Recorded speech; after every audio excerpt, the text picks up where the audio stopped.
Okay जी।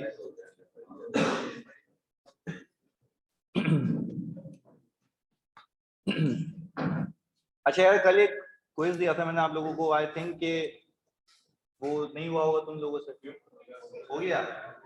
अच्छा, कोई ऐसा जिसके वही राउंडिंग ऑफ के मसले आए थे राउंडिंग ऑफ के मसले? अच्छा चलो, वो तो देखो एक की सिस्टम है ना, उसके अंदर ये नहीं उसके अंदर तो ऐसी बात है कि भाई अगर आपने 0.1 की भी गलती की पर उसमें मैं 4-5 आंसर्स पुट इन करता हूँ तो ऊपर नीचे हो सकता है। यानी कि अगर तुम लोगों ने सवाल किया तो आपने वो देखा कि उसमें आपने अप्रोप्रिएटली उसको आंसर किया हुआ था, और 10-15 रुपए का फर्क होगा, उससे ज्यादा फर्क नहीं होगा। क्लियर है? अच्छा, वो बात समझ आ गई कि हम क्यों टोटल एक्सपेंस में से कैपिटलाइजेशन को पहले क्या करना है, हमें अलग करना है, बाकी सब कहाँ चार्ज हो जाएगा, P&L। ये सिर्फ तब होगा जब हमारी कौन सी बोरिंग होगी, जनरल बोरिंग। चलें जी। अब सर, मैंने कल आपको ये तो सिखा दिया था कि आपको अगर टोटल इंटरेस्ट एक्सपेंस दिया हुआ होगा तो आपने उस टोटल इंटरेस्ट एक्सपेंस में से कैपिटलाइज वाला इंटरेस्ट अलग कैसे करना है। तो सब्जेक्ट टू कि आपको एवरेज बोरिंग गिवन थी। आज हम देख लेते हैं कि व्हाट इफ अगर मुझे एवरेज बोरिंग गिवन ना हो तो फिर किस तरीके से हमें उसको अप्रोच करना है। आ जाए जी। वो भी बहुत ही आसान है। अभी इसको खत्म करते हैं भाई।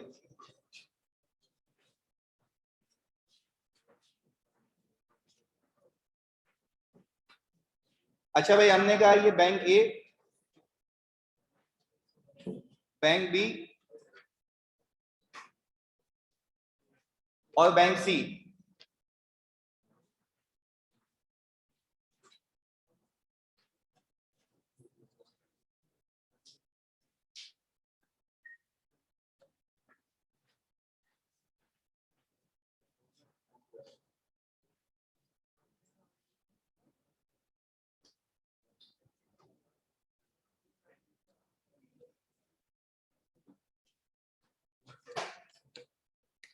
अच्छा, ये वन ऑफ तरीका इधर देखिएगा भाई। वो कहेगा कि आपके पास 3 बैंक हैं और 3 आपके पास लोन की फैसिलिटीज अवेलेबल है। सही है जी। और वो कहेगा कि भाई टेकन ऑन, यानी ये लोन कब कब लिए गए थे। हमने कहा ये लिया गया था भाई जनवरी 1 2019। ये लिया गया था भाई हमारे पास कोई अप्रैल 1 2019। और ये आ गया 1 जुलाई 2019, कुछ इस तरीके से। अच्छा, फिर वो कहेगा कि भाई ये जो लोन लिया गया था इसके ऊपर जो रेट्स अवेलेबल थे 10%, 12% और 14%। अच्छा, अब देखो, एक से ज्यादा बोरिंग जब भी आ गई तो मेरे दिमाग में ये होना चाहिए कि अब मुझे वेटेड एवरेज कैपिटलाइजेशन रेट निकालना है। अच्छा, अब देखें, ये बता ये रहा है कि हमने ये लोन लिया था। कब लिया था? 1 जनवरी को। ये बता रहे इतना लोन लिया था, कब लिया था? अच्छा, 1 जनवरी को। बैंक बी का लोन कब लिया था? 1 अप्रैल को। बैंक सी का लोन कब लिया था? अच्छा, अब जरा बात समझिएगा।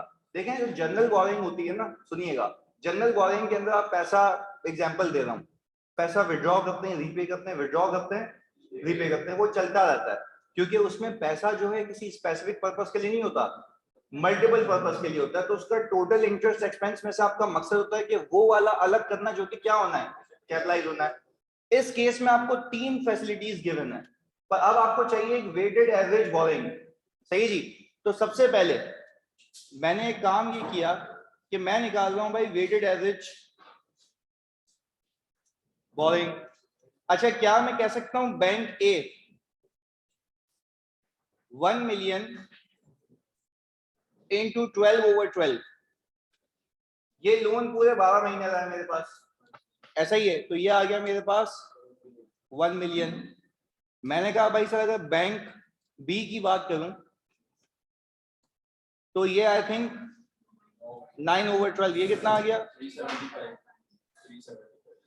375,000। मैंने कहा अगर सर बैंक सी की बात करूं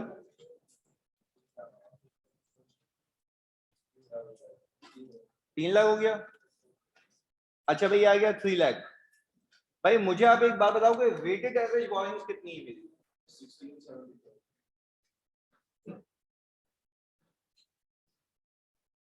भाई आपकी महीनों के हिसाब से वेटेड एवरेज बोरिंग है। अच्छा, वेटेड एवरेज में इसको क्यों कहता हूं, जरा इस बात को भी समझ लेते हैं। वेटेड एवरेज का मतलब ये कि इसमें मंथ्स के हिसाब से वेटेज है कि पहला लोन कितने महीने रहा, दूसरा लोन, तीसरा 6 महीने। ऑन एवरेज इतना लोन मेरे पास था पूरे साल में, ऑन एवरेज। क्लियर है? अच्छा, अब वैसे हमने जो कल सवाल किया था पास पेपर का, क्या उसमें ये निकाल के दिया था उसने? हमें निकालना नहीं था, निकाल के दिया हुआ था, हमने सिर्फ इसको यूज करके आंसर निकाल लिया था। दोनों में कहानी समझ आई? देखो अगर नहीं भी दिया हुआ तो कोई मुश्किल बात नहीं है, हम वेटेड एवरेज निकाल सकते हैं। सही है जी? अच्छा भाई, हमने कहा ये तो कहानी यहां तक हो गई। अब मैं अगर आपसे पूछूं इसके ऊपर इंटरेस्ट एक्सपेंस भी अभी आपको नहीं दिया हुआ, इंटरेस्ट एक्सपेंस भी आपको अभी नहीं दिया हुआ। अच्छा, अब मैंने ये क्या बात समझिएगा, मैं जो कर रहा हूं आपने भी ऐसे ही करना है। अच्छा, ऐसे पेपर में लाइन नहीं मारना, जैसे समझाने के लिए। अच्छा, मैंने कहा इसके ऊपर रेट कितना है बच्चों? 10%। इस पे पूरे 12 महीने सूद दिया होगा, 1 लाख आ गया। अच्छा, मैंने कहा सर इसके ऊपर 12% कितने महीने सूद दिया होगा? 45,000। और सर इसके ऊपर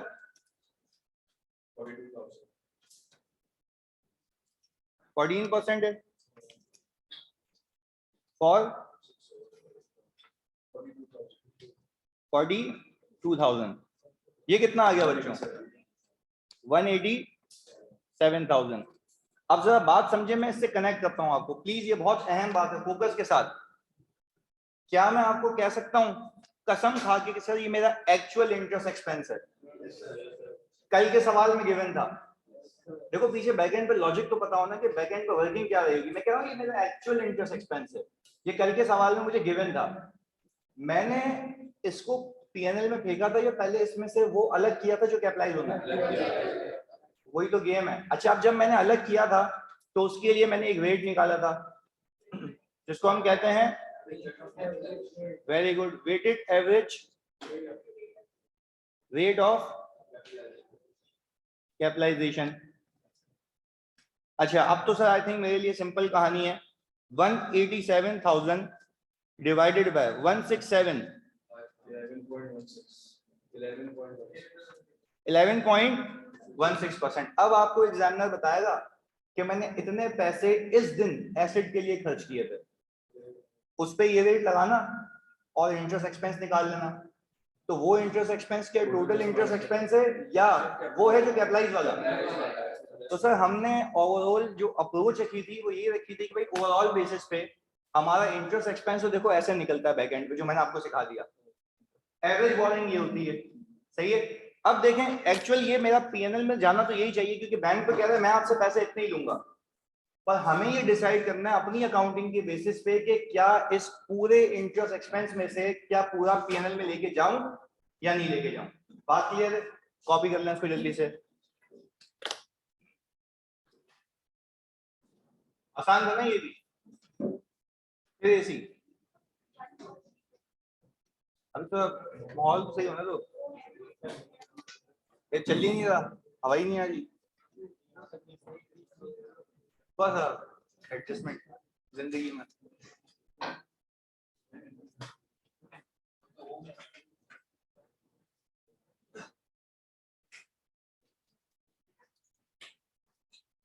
अच्छा भाई, जो बच्चे अभी आए उनके लिए रिकैप करवा देता हूं मैं। मैंने अभी इनको ये सिखाया कि भाई कल की क्लास में हमें जो है वेटेड एवरेज जो बोरिंग है वो गिवन थी और टोटल इंटरेस्ट एक्सपेंस गिवन था।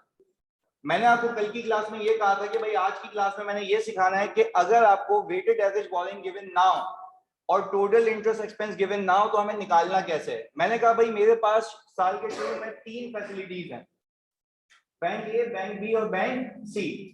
ये 1 मिलियन पूरे पैसे हैं जो मैंने बैंक ए से लिए हैं। अच्छा, एक और चीज तुम लोग बताओगे तो पहले देखो इधर, सब लिखो नहीं अभी, पहले चीज के जवाब दो मुझे। बैंक ए से मैंने टोटलिटी में कितने पैसे निकाले? 1 मिलियन। बैंक बी से टोटलिटी में कितने पैसे निकाले? 5 लाख। बैंक सी से 6 लाख। अच्छा, एक ही डेट पे निकाले अलग अलग डेट्स पे, 1 जनवरी को, 1 अप्रैल को, 1 जुलाई को, ये सीन चल रहा था। मैंने कहा अलग अलग रेट है हर बैंक के। फिर मैं आपसे ये पूछता हूं जो बैंक ए से मैंने 1 मिलियन निकाले हैं ये हर पर्पस के लिए, स्पेसिफिक पर्पस के लिए नहीं है। बैंक बी से जो पैसे निकाले हैं वो हर पर्पस के लिए, स्पेसिफिक पर्पस के लिए। सेम गोज फॉर बैंक सी। अच्छा, मैंने कहा कि भाई सबसे पहले तो आप निकाल लें वेटेड एवरेज बोरिंग, जो कल के सवाल में आपको क्या थी, गिवन थी। आज हमें गिवन नहीं है। मैंने कहा वेटेड एवरेज निकालने का तरीका, बैंक ए का लोन लिया है 1 तारीख को, तो ये कितने महीने आउटस्टैंडिंग रहा, 12। तो हमने कहा इसका वेटेड एवरेज जो लोन है वो ये आता जा रहा। मैंने कहा बैंक बी से जो लोन लिया है वो कब लिया है, 1 अप्रैल को, तो ये लोन कितने महीने आउटस्टैंडिंग रहा, 9 महीने। पूरे साल में 9 महीने आउटस्टैंडिंग रहा, तो ऑन एवरेज हो गया 375,000 पूरे साल के हिसाब से। हमने कहा बैंक सी से जो पैसे लिए 6 लाख रुपए वो कब निकाले थे, 1 जुलाई को, तो ये कितने महीने आउटस्टैंडिंग रहा, 6 महीने। हमने कहा ये आ गया। अच्छा, कल के सवाल में आपको ये वाली जो अमाउंट है 1675000 यानी वेटेड एवरेज बोरिंग ये गिवन थी। आपने सिंपल इसको यूज करके वेटेड एवरेज की जो कैलकुलेशन है इंटरेस्ट एक्सपेंस वो निकाल लिया था। अब जरा बात समझें, ये तो मुझे मिल गई वेटेड एवरेज की क्या, लोन की अमाउंट। अब हमने कहा देखें बैकएंड पे असल इंटरेस्ट कितना रहा होगा, असल वाला इंटरेस्ट कौन सा, असल वाला इंटरेस्ट। मैंने कहा भाई असल वाले इंटरेस्ट में 1 मिलियन पे 10% मैंने पूरे 12 महीने पे किया होगा, कितना आ गया, 1 लाख। फिर 5 लाख रुपए पे 12% मैंने 9 महीने पे किया होगा, या पे नहीं किया होगा तो अप्रूव किया होगा। 6 लाख रुपए पे 14% 6 महीने, कितना हो गया, 42,000। मैंने कहा सबको सम किया, मेरा टोटल इंटरेस्ट एक्सपेंस कितना आ गया, 187,000। भाई ये बात तो हक है कि 187,000 आपका असल इंटरेस्ट एक्सपेंस है, आपका असल इंटरेस्ट एक्सपेंस है। तो भाई मैंने ये कहा कि ये जो असल इंटरेस्ट एक्सपेंस है बैंक तो मुझसे ये मांगेगा ना।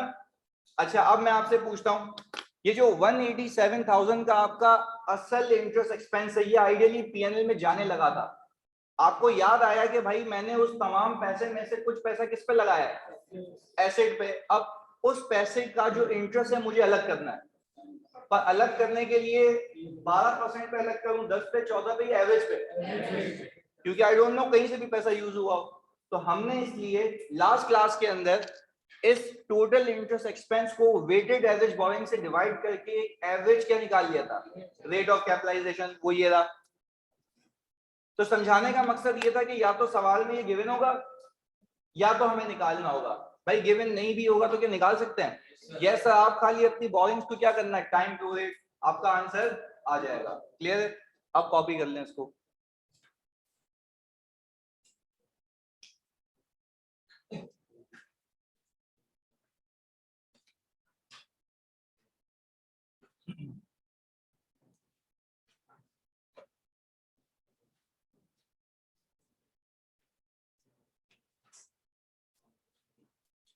सचिन तूने क्विज किया था, नहीं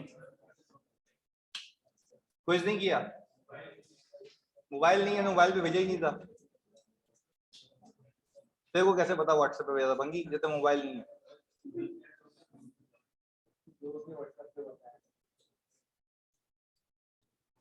कितने लोगों ने नहीं किया क्विज, ऑनेस्टली बता दिया।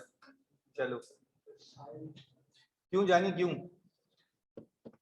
देखो वही कह रहा हूं ना, अपनी गलती ही असेस नहीं कर पाओगे भाई, बात है सीधी सी, सबको कह रहा हूं।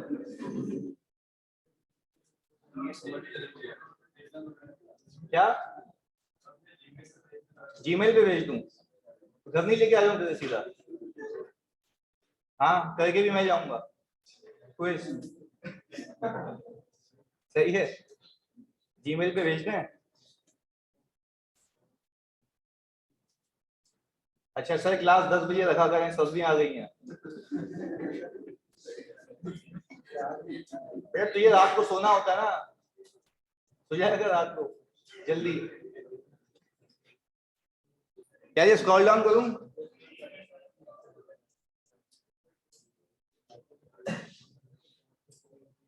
यार तुम लोग, मतलब हैरत की बात है, मुझे अपने ख्वाबों के लिए नहीं उठ सकते यार। तो तुम बोलोगे सर जो ख्वाबों में आती है उसके लिए नहीं उठता मैं। हाँ, ताकि ख्वाब ही चलता रहे।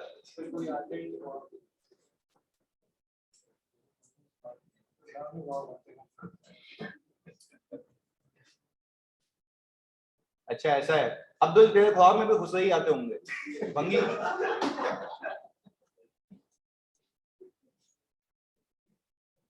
चलो खैर हो गई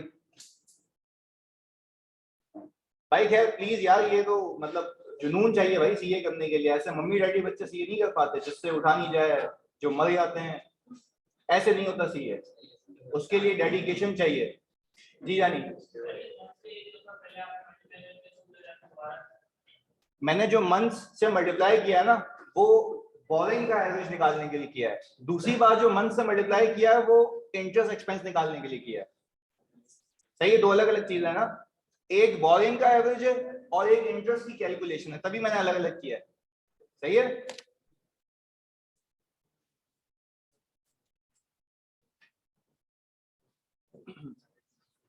हाँ भाई, अब एक क्वेश्चन कर लें, हो गया कॉपी।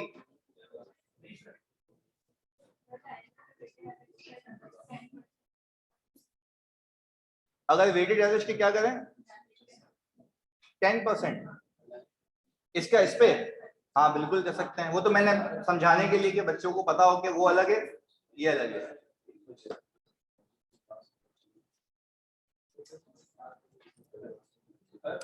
जी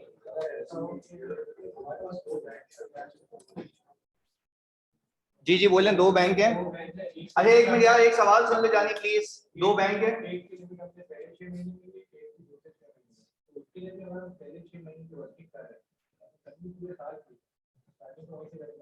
अच्छा देखो इसमें, नहीं नहीं देखो, अब दो अलग अलग बातें हैं ना। मैं कह रहा हूँ कि पहले बैंक ए से पैसे दिए, सही है, बैंक बी आया ही बाद में। तो देखो इसमें भी तो क्या था, बाद में आया था ना, फिर भी मैंने क्या लिया। तुम अच्छा एक एग्जांपल, तुम लोग बात सुनो, एग्जांपल तुम लोगों से पूछता हूँ। पहला सवाल, तुम पहले सवाल का जवाब दो मुझे। पहली चीज मैं तुमसे ये पूछ रहा हूँ कि लेट से मेरे पास बैंक ए पहले से ही मौजूद है, सही है, बैंक बी आया बाद में, लेट से जुलाई में आया। मैंने एसेट की कंस्ट्रक्शन शुरू की है 1 जुलाई से, तो क्या मैं बैंक ए को कंसिडर करूंगा? फंस गए यहाँ पे। दोनों को इसलिए कंसिडर करूंगा, हो सकता है कि बैंक ए से कुछ लिमिट बाकी हो, तो मैंने कुछ पैसा वहां से भी निकाला होगा। तो जो मेरा इंटरेस्ट है, वापस से सुने भाई, मैंने कहा बैंक ए है, ये ऐसे ही एक एग्जांपल है, जरा बात समझिएगा। चलो मैं आपको एक दो चीजें न्यू सिखाता हूँ, जो पूछेगा वो एग्जामिनर वो पूछ भी सकता है। सही है जी, ये तो बहुत बेसिक हो गया ना, ये तो मुझे समझ आ गई बात। आगे देखते हैं, पहले इनका जवाब दे दूं मैं। सर इन्होंने कहा बैंक ए है, सही है, इसकी लिमिट मेरे पास अवेलेबल है। सही है जी, लिमिट अवेलेबल है मेरे पास। अच्छा हुआ ये कि मैंने बैंक बी को अप्रोच किया जुलाई 1 में। सही जी, दो बैंक्स हो गए मेरे पास। मैं कह रहा हूं मैंने एसेट की कंस्ट्रक्शन यहां शुरू की, एसेट की कंस्ट्रक्शन। अच्छा जरा फोकस होकर आप लोगों ने बताना है मुझे, ये एसेट की कंस्ट्रक्शन यहां शुरू हो रही है। मैं कह रहा हूं कि भाई जो मैंने पैसे निकाले होंगे, चलो पैसे निकालने से पहले की बात, आपके पास जो इंटरेस्ट चार्ज होगा फॉर द ईयर का, इंटरेस्ट फॉर द ईयर तो दोनों का ही होगा ना, जिसमें से आपने उस वाले इंटरेस्ट को अलग करना है जो क्या होगा। तो इन दिस केस आपने फिर दोनों बैंक के इंटरेस्ट में से अलग करना है। लॉजिक बिहाइंड वेटेड एवरेज क्या है कि दोनों बैंक्स के इंटरेस्ट में से उसको अलग करना है, तभी हम क्या निकालते हैं, वेटेड एवरेज। दूसरी एक्सपोनेंशियल एग्जांपल दूं अगर मैं, कि व्हाट इफ बैंक ए की लिमिट खत्म हो चुकी थी, बैंक ए की लिमिट खत्म, ये वो चीज है जो भाई एग्जामिनर हो सकता है पूछ ले। मैं कह रहा हूं बैंक ए की लिमिट खत्म हो चुकी है जब आप बैंक बी के पास गए, तो दैट मींस कि उस केस में वेटेड एवरेज निकालने की कोई नीड। लॉजिक भी कहती है कि पहले बैंक से आपने पैसे निकाले ही नहीं होंगे क्योंकि उसकी लिमिट अवेलेबल नहीं है। पहले बताओ बात समझ आई, क्लियर है? देखो फिर से, मैंने कहा बैंक ए और बैंक बी दोनों के बिना, आपको बोले एसेट की कंस्ट्रक्शन यहां से शुरू हुई है और सवाल चुप है, दैट मींस कि लिमिट पहले से ही अवेलेबल भले ही क्यों ना हो, आपने पैसा दोनों बैंक से निकाला होगा और दोनों बैंक के इंटरेस्ट में से आपको वो वाला इंटरेस्ट अलग करना है जो क्या होगा, कैपिटलाइज होगा। आप साथ साथ उन लोग बताओगे मुझे बहुत फोकस के साथ। मैंने कहा पहला केस, दो बैंक्स गिवन है, कंस्ट्रक्शन इवन भले ही 6 महीने बाद शुरू हो रही है, क्या वेटेड एवरेज निकालोगे? रीजन दे रहा हूं उसका, वेटेड एवरेज निकालने का रीजन ये है कि आपने इस साल दो बैंक के इंटरेस्ट में से वो वाला इंटरेस्ट अलग करना है जो एक में से अलग करना है, दोनों में से। अच्छा बच्चों, जब दोनों में से अलग करना है तभी मैं कौन सा रेट निकालता हूँ? वेटेड एवरेज, कि भाई वो दोनों को रिप्रेजेंट करेगा। पहली चीज क्लियर है? चलो जी आगे एक स्टेप आगे लेके चलते हैं। मैंने कहा हो सकता है पूछ ले तुमसे, बोले कि भाई जो पहला बैंक है उसकी लिमिट एग्जॉस्ट हो चुकी है, यानी अब उससे आप पैसा विड्रॉ, तो डेफिनेटली इंसानी दिमाग कहता है कि भाई मैंने जो पैसा एसेट के लिए निकाला वो कौन से बैंक से? बैंक बी से। तो मुझे एक बात बताओ, फिर जो इंटरेस्ट मुझे कैपिटलाइजेशन वाला अलग करना है वो भी कौन से बैंक से? ये आइडिया इसने अच्छा दिया। अब अगले सवाल में आ जाएगा वो, यानी जो क्विज वगैरह आएगा। तो मुझे एक बात बताओ, बैंक ए का जितना भी इंटरेस्ट है वो सीधा सीधा कहां जाएगा? पक्की बात है। देखो आप कॉन्सेप्चुअली बात कर रहे हो ना, बैंक ए का सीधा सीधा इंटरेस्ट कहां जाएगा? पीएनएल में, क्योंकि आपको पता है कि उस वाले इंटरेस्ट का एक रुपया भी एसेट से रिलेटेड नहीं है, क्योंकि वहां से पैसे ही नहीं निकले। मैं कह रहा हूं बैंक बी है, उसका पूरा इंटरेस्ट पीएनएल में जाएगा, जो बचेगा वो पीएनएल में जाएगा, क्योंकि तो तुम्हें पता है जो पैसा निकाला गया है वो कौन से बैंक से निकाला गया है? बैंक बी से। मेरी वाली एग्जांपल के अंदर जो मैंने डिफरेंट लोन्स लिए हैं, मैंने ये तो नहीं कहा ये जो लोन लिए हुए हैं सिर्फ एसेट के लिए लिए हुए हैं, या तो मैंने ये नहीं कहा कि एक की लिमिट एग्जॉस्ट हो चुकी है। मैं कह रहा हूं लोन लेके पैसा तो मेरे पास है ना, अब जब जहां जिससे पैसे निकाले मैंने निकाल लिया। अब इस केस में अगर मैं कहता बैंक ए से मैंने एक रुपया भी नहीं निकाला, तो मैं एग्जामिनर लिख के दे दे, तो फिर वेटेड एवरेज कितने का निकलेगा? पक्की बात है, ये बात भेजे में बैठती है। तो ये आपने हर चीज का हिसाब किताब रखना है। सिंपल एक चीज अपने भेजे में फिक्स करो, जो बैंक सही जी आपके पास अवेलेबल हो, जिस बैंक के इंटरेस्ट में से आपने कैपिटलाइजेशन अलग करनी है, सिर्फ उसकी वेटेड एवरेज निकाल के अलग करना। अच्छा वो कहता है आपको सिर्फ बैंक सी में से मैंने यूटिलाइज किया है, तो फिर वेटेड एवरेज और जो ऊपर वाले जितने भी इंटरेस्ट हो सब कहां जाते हैं? पीएनएल में। बस ये दिमाग आपने चलाना है। क्लियर है जी? 31 दिसंबर को काम शुरू करें तो बेटा फिर एक दिन का भी इंटरेस्ट नहीं आएगा ना, क्या करूँगा?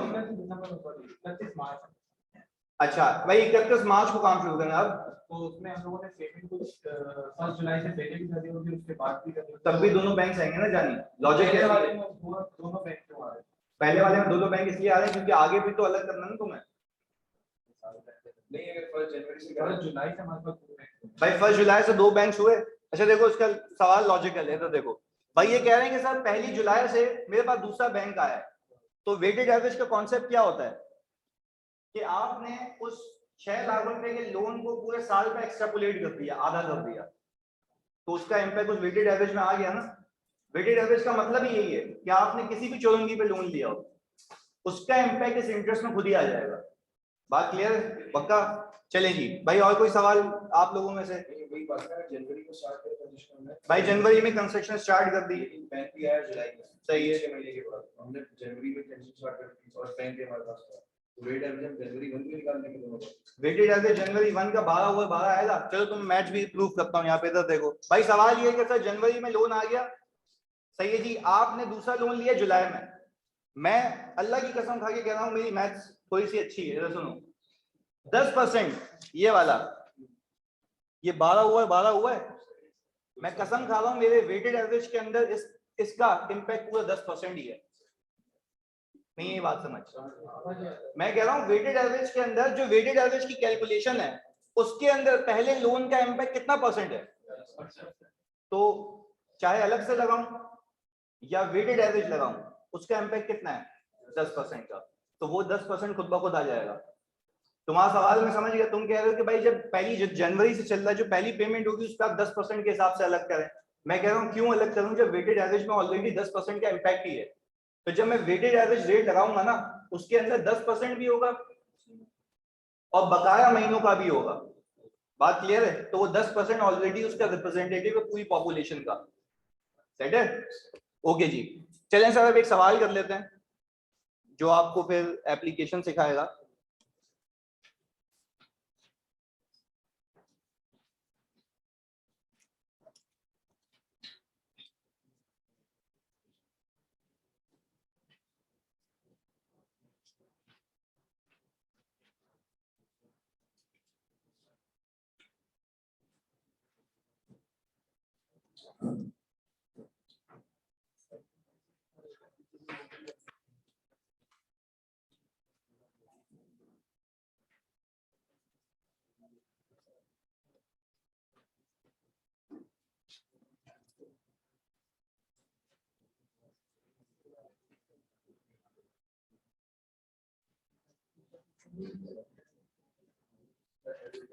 ये एडिशनल है, बुक के तो अलग से ही कहा है मैंने इधर।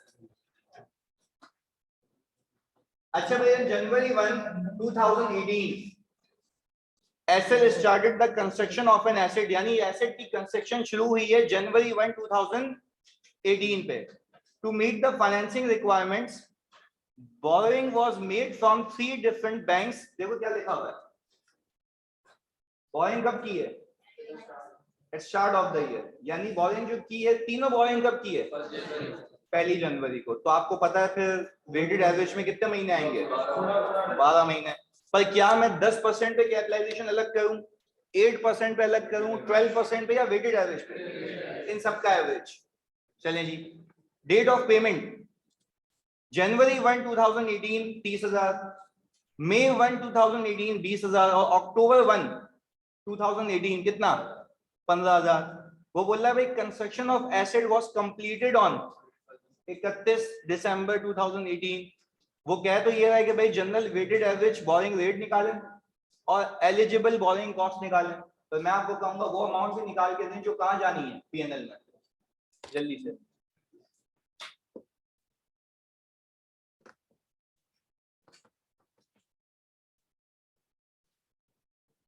वेरी गुड यार हमजा, अभी देखते हैं कि ये आ रहा है या नहीं आ रहा।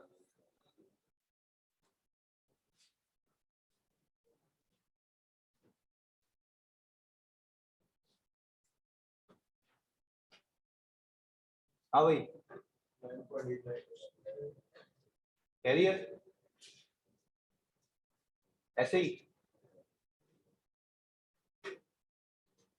तो लिख लेना कुछ।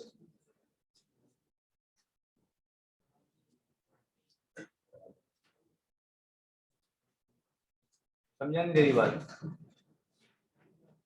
पहली क्लास है।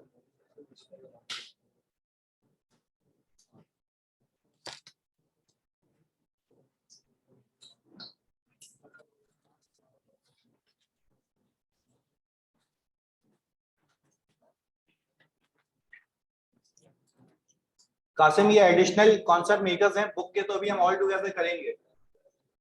वो जो मेरे बुक के सवाल बने हुए वो तो हमने करने हैं ना। अभी तो ऐसे सवाल भी करना है जिसमें स्पेसिफिक भी हो और जनरल भी हो।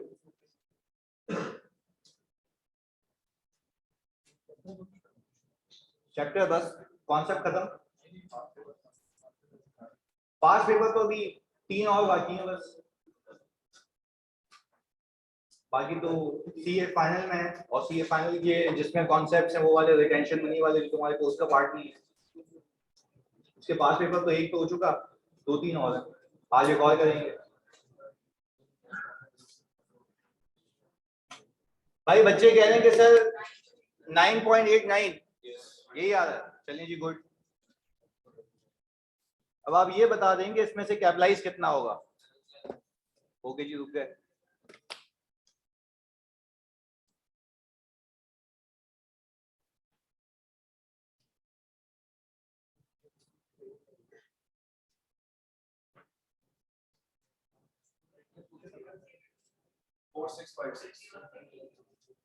बोरिंग, हाँ देखे ना वो लिखा हुआ है उसने।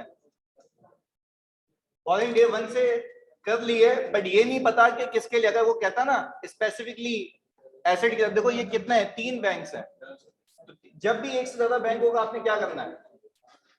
एवरेज रेट निकालना है। क्लियर?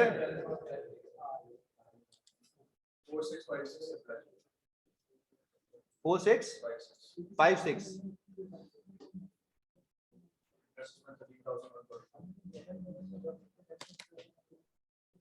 4657 कह रहे हैं Hamza, rounding off.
Weighted average जो रेट आ रहा है वो 9.89 98% आ रहा है।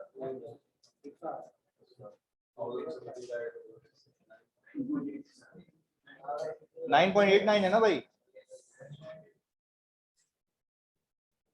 अच्छा, आई थिंक कि ये जो अमाउंट्स हैं ये वेटेड एवरेज भी 70,000 ही रहेगी और ये 60,000 ही रहेगी और ये 50,000। अब क्योंकि मतलब फिर बच्चे कहेंगे कि सर वहां पे तो आपने मल्टीप्लाई किया था, यहाँ पे आप नहीं कर रहे तो मैं फिर कर रहा हूँ। यहाँ पे हमने कहा भाई ये आ गया 12 ओवर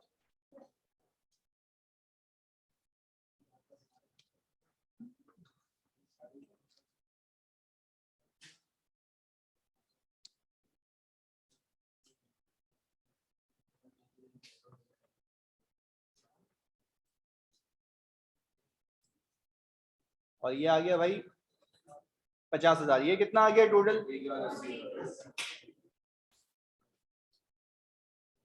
अच्छा भाई, अगर मैं इंटरेस्ट एक्सपेंस की बात करूं तो अगर हम रेट देखें इनके 10, 8 एंड 12, ये आ गया 10%, 8%, 12%, ये तो आ गया 7,000।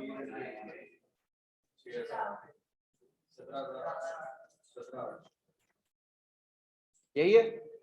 अच्छा भाई यार, तुम लोगों से एक सवाल है प्लीज, एक चीज इसमें देख के बताओ सर, आपने जो कैपिटलाइजेशन का इंटरेस्ट है वो 10% पे क्यों नहीं निकाला? नहीं तो अगर आप 10% पे निकालते तो आप ये कहते कि मैंने पूरी बॉलिंग सिर्फ एक बैंक से की है। चलो मैंने बोला 8% पे क्यों नहीं निकाला? मल्टीपल बॉलिंग है ना। अच्छा पर देखो, ये गेम है, इसके अंदर गेम ये है, तुम लोग बताना मुझे, गेम इसके अंदर ये है कि देखें ये सारे लोन एसेट के लिए लिए गए to meet the financing requirement. इससे एक चीज सिखाना चाह रहा हूं, जरा बात समझना, ये तमाम के तमाम लोन आपने किसके लिए लिए हैं? एसेट के लिए। देखो इससे ये चीज सीखने को मिली कि हमारे पास जब भी एक से ज्यादा लोन होंगे तब हमें वेटेड एवरेज की कैलकुलेशन करनी है। दैट्स इट, बात नहीं आई समझ? मैं कह रहा हूं कि जब भी हमारे पास एक से ज्यादा लोन होंगे तब हमें किसकी कैलकुलेशन करनी है कि भाई मैं इनडिफरेंट हो जाऊं कि मैं किसी भी बैंक से पैसे निकालूं, मुझे टोटल इंटरेस्ट में से कैपिटलाइजेशन को क्या करना होगा? अलग करना होगा। बात क्लियर है?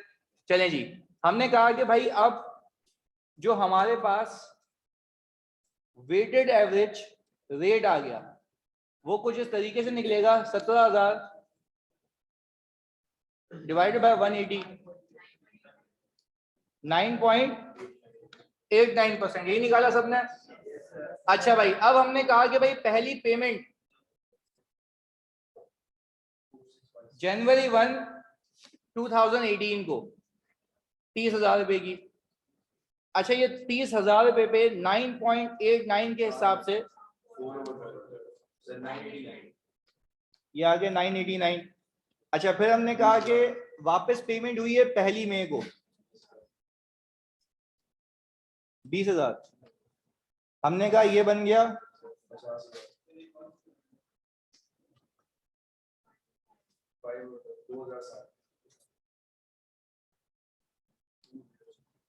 2060, ये आ गया। अच्छा, इसके बाद पेमेंट हुई है अक्टूबर 1,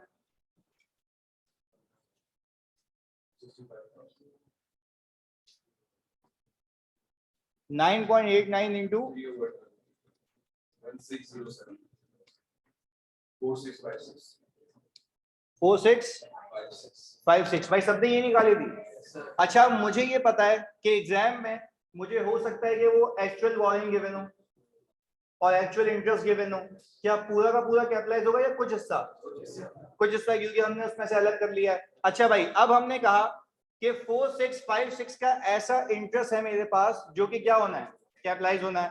तो सर सिंपल ये हमने यहाँ पे लिख दिया टू बी। अच्छा अगर मैं CWIP पूछूं आपसे तो आई थिंक वो हो जाएगा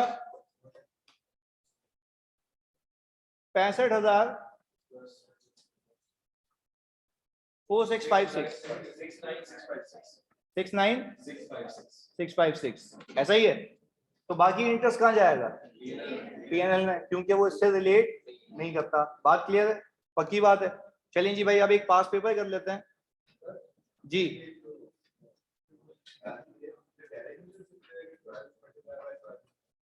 हाँ वो भी कर सकते हैं कि भाई ये पूरे उस पे पर हमने कहा जब जब बैलेंस चेंज हो रहा है तब तक हमने उस पर चार्ज किया, तब भी आंसर सेम आएगा।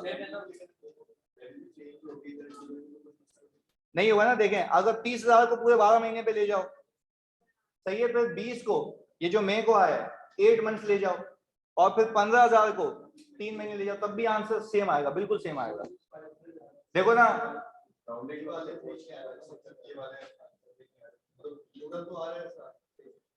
हाँ, तो ये इसलिए नहीं आ रहा ना क्योंकि मैं फिर अगली चौरंगी पे प्लस करके आगे लेके जा रहा हूँ, तुम उसको इंटीग्रलिटी में आगे लेके जा रहे हो। सही है, दोनों में फर्क है, बॉटम लाइन मैच हो जाएगी। सही है। अच्छा भाई अब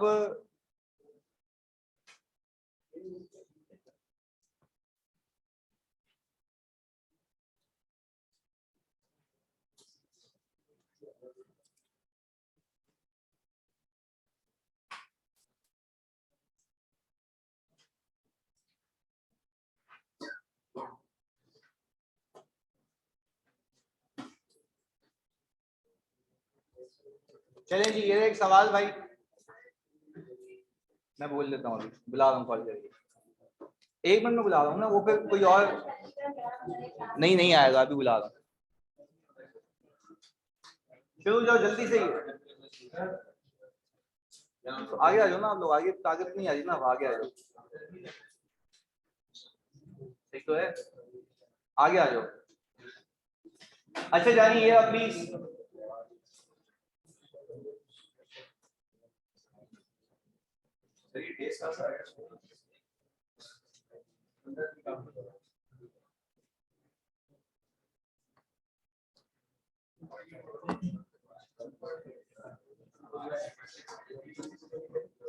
हाँ भाई जल्दी, पास पेपर फौरन से। On January 1, 2018, ML commenced a construction of a manufacturing plant. The whole process of assembling and installation was completed on 31 October 2018 sorry, यानी इसी साल के 2018 के अक्टूबर में ये एसेट क्या हो चुका है, कंप्लीट हो चुका है। However, the work was stopped from 16 to 31 अगस्त, यानी समझो आधा महीना। 0.5 आप लोग देखिएगा क्या करना है इसका। ड्यू टू अनएक्सपेक्टेड रेन्स, यानी बारिश हो गई अनएक्सपेक्टेडली, तो ये क्या उस प्रोसेस के कंप्लीशन के लिए नेसेसरी था या नहीं था? नहीं था। तो इस पीरियड का जो बोरिंग कॉस्ट है वो कैपिटलाइज नहीं होनी चाहिए। मैंने बोला था देखो हर वो इंटरप्शन पीरियड कैपिटलाइज होगा, फिर रिपीट कर रहा हूं, हर वो इंटरप्शन पीरियड कैपिटलाइज होगा जो प्रोसेस के लिए लाजमी था। क्या ये तुम्हारे कंट्रोल में था? नहीं। मैं फिर रिपीट कर रहा हूं, अगर सीमेंट लेट से सूखने के लिए मैंने रखा हुआ तो उस प्रोसेस के लिए लाजमी है, उस पीरियड की इंटरप्शन है तो वो भले कैपिटलाइज होगी, पर ये अगर अनएक्सपेक्टेड रेन है और काम रुका हुआ है, इस पूरे पीरियड की जो हमारी बोरिंग कॉस्ट है वो कैपिटलाइज नहीं होगी, क्योंकि उस प्रोसेस के कंप्लीट होने के लिए नेसेसरी नहीं थी। जल्दी से जी, वो बच्चे का सवाल भी मुझे याद है, उसने कहा था कि अगर प्लान मॉनसून है, मुझे पता है, तो फिर मैंने उसको प्लान में अकॉर्डिंगली पार्क किया होगा। वो प्लान था, ये क्या है? बिल्कुल ये अनप्लान्ड है, इसमें नहीं होगा ना, क्योंकि वो तो नेसेसरी नहीं है। यार 1 मिनट जानी, बातें नहीं इधर सुनो। बिल्कुल, तो इसलिए उस पीरियड की बोरिंग कॉस्ट कैपिटलाइज नहीं होगी। मैं फिर रिपीट कर रहा हूं भाई, तो देख लो यार, जानी बातें नहीं इधर। भाई 2 तरीके हैं, एक तो हो कि भाई मैंने ऑलरेडी मॉनसून में प्लानिंग की हो, मुझे पता हो कि भाई आगे रेंज होनी है, तो मैंने एक बात समझो, इसको प्रैक्टिकली समझो। मैंने कहा मैं एसेट की कंस्ट्रक्शन को शुरू कर रहा हूं, मैं बजट बना रहा हूं, बजट बनाते वक्त मुझे डे 1 पे पता है कि बारिशों का मौसम है, तो बारिशों के मौसम में मैंने अपने प्लान को अकॉर्डिंगली इस तरीके से बनाया होगा कि उसके अंदर वो चीज क्या होगी, एम्बेड होगी। तो उस केस में बारिश हो भी जाए तो मैंने उस पीरियड की इंटरप्शन को फिर भी क्या करना है, कैपिटलाइज करना है, क्योंकि वो मेरे प्लान का पार्ट था। मैं कह रहा हूं कि इसमें क्या कह रहा है, ये प्लान रेन है, अनएक्सपेक्टेड है। अनएक्सपेक्टेड है भाई, अगर अनएक्सपेक्टेड रेन हो गई है तो मुझे आप एक बात बताओ, ये ऐसे पीरियड की बोरिंग कॉस्ट है जिस पे काम रुक गया, और जो काम रुक गया तो क्या वो उस प्रोसेस की कंप्लीशन के लिए लाजमी था या लाजमी नहीं था? लाजमी नहीं था, ये तो अनएक्सपेक्टेड चीज हुई। जैसे कॉन्ट्रैक्टर से डिस्प्यूट हो जाना, वो भी तो अनएक्सपेक्टेड होता है ना। तो ये भी वो अनएक्सपेक्टेड पीरियड है जिसके ऊपर बोरिंग कॉस्ट लग तो रही होगी बट वो कैपिटलाइज नहीं होगी। इस सवाल में यू नीड टू डिसाइड कि क्या स्पेसिफिक बोरिंग है या जनरल बोरिंग है, ये मैंने नहीं बताना आपको।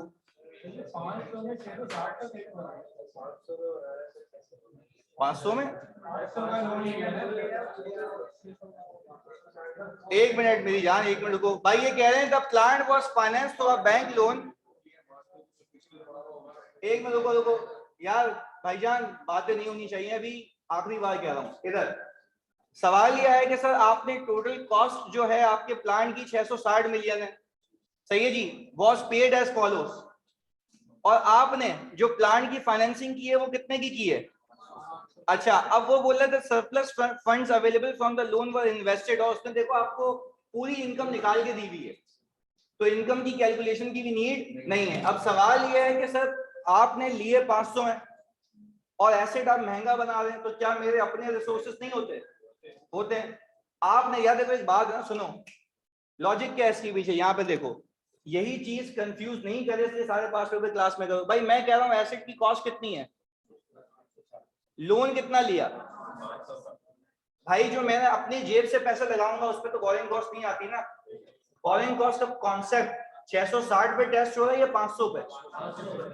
वो ये रहा। आप तो सिर्फ इसकी पंचायत करें ना कि इस 500 पे ऐसी कितनी बोरिंग कॉस्ट है जो क्या होनी है, कैपिटलाइज। तो बाकी जो पैसे एसेट के ऊपर लग रहे हैं तो वो किस रिसोर्सेज से होंगे, मेरे अपने रिसोर्सेज से, उसके ऊपर तो कोई बोरिंग कॉस्ट आनी नहीं चाहिए, तो उसकी हमें पंचायत नहीं चाहिए। जैसे इन्होंने कल मुझसे सवाल किया था ये वाला, और ये बड़ा अच्छा सवाल था, आपने मुझसे पूछा था कि सर हमारे पास पैसे कम अवेलेबल हैं और खर्चा हो रहा है ज्यादा, उस वक्त मैंने क्या जवाब दिया? कैश। हमारे पास अपना कैश भी तो अवेलेबल होता है। देखो फिर ये बात है, बच्चों ने सवाल में एग्जामिनर कमेंट जाके देख लो बेवकूफी क्या की थी, बच्चों ने बोरिंग कॉस्ट निकाली थी 660 पे, जबकि बोरिंग कॉस्ट किस पे निकलती है? 500 पे नहीं, आप बोलेंगे जितनी बोरिंग की है। क्या बोलोगे आज के बाद? जितनी बोरिंग की है। बोरिंग कॉस्ट का मतलब ये है कि फंड्स को बोरो करने की कॉस्ट। तो 660 आपने बोरो की है, 500 की है? 500 की है। अब करके दिखाएं इसको जल्दी से।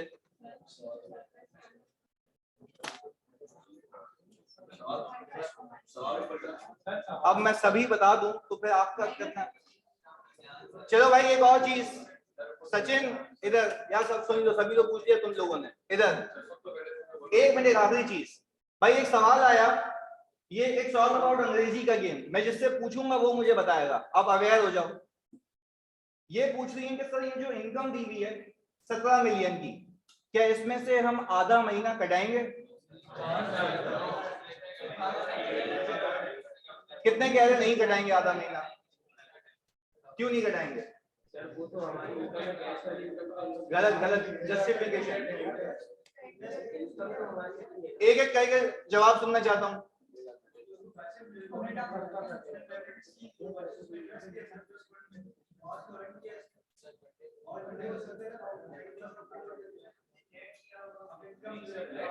यार मैं कहता हूँ ना, सही फेल होते हो, सही फेल होते हो, अल्लाह की कसम सही फेल होते हो यार। मतलब क्या, मतलब तुम्हारी सोच का कोई लेवल है? मैं पूछ के आ रहा हूँ, तुम्हें जवाब क्या दे रहे हो भाई? अल्लाह के वास्ते ये बात, ये एक बच्चे ने सही जवाब दिया है, दूसरे बच्चे ने सही जवाब दिया, 2 बच्चों ने सही जवाब दिया यार। अल्लाह की कसम जरा देख के, पास पेपर का सवाल इतना लाइट लेते हो तुम यार। ये मैं तुम्हें फिर बता दूं, पूरे पीपी के पास पेपर का जो कि 20 नंबर का सवाल होता है उसमें से 7 या 8 नंबर इसके होते हैं। वो मैंने इसको अलग किया है जो मैं तुम्हें सिखा रहा हूं अलग से। ओ भाई अल्लाह के बंदो, ये कैसी लॉजिक दे रहे हो? एक मिनट रुकिएगा, मैं कह रहा हूँ ये लॉजिक कैसी दे रहे हो तुम? तुम्हें मतलब तो सेंस होना चाहिए हर चीज का। लॉजिक देखो पीएनएल में जाएगा पूरा। अबे भाई ये कौन कह रहा है, मैं क्या कह रहा हूँ जरा बात समझें। मैं कह रहा हूँ कि भाई जो मैंने फंड्स बोरो किए हैं इसके ऊपर जो आने वाला इंटरेस्ट है वो क्या होता है। मैंने कहा इसी फंड्स की बोरिंग के ऊपर जो मेरी इनकम होती है वो नेट होती है। नहीं हटाएंगे, यही पूछना चाह रहा हूं। रीजन बीइंग अरे नहीं ना जानी, फिर गलत जस्टिफिकेशन दे रहे हो ना। वो आपको कह रहा है कि ये जो इनकम मैंने आपको दी है वो सिर्फ मैंने कैपिटलाइजेशन पीरियड की ही दी है। ये देखो वहां पे वो खेल गया, वो लिख के क्या दे रहा है तुम लोगों को यार, ये तुम लोग अगर बारीकियां पिक नहीं करोगे फिर सही फेल होता है। भाई वो देखो क्या लिख के दे रहा है, वो बोल रहा है surplus funds available from the loan. हमने इन्वेस्ट किए थे सेविंग अकाउंट के अंदर जिसने हमें कितने कमा के दिए, और ये वो 17 मिलियन है जो कि सिर्फ और सिर्फ किसके हैं, कैपिटलाइजेशन पीरियड के, यानी इसमें से आधा महीना ऑलरेडी डिडक्ट हो चुका है। तो आपको होशियारी करने की कोई नीड नहीं है। खुदा के वास्ते यार सवाल को आज के बाद केयरफुली रीड करना है, क्योंकि ये पास पेपर तो मैंने करा दी है।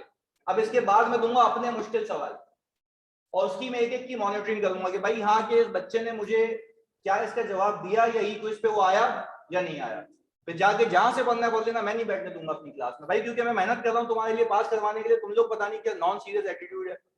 जल्दी करो उसको, अभी देखते हैं जानी बाकी बच्चे करते हैं। हो गया,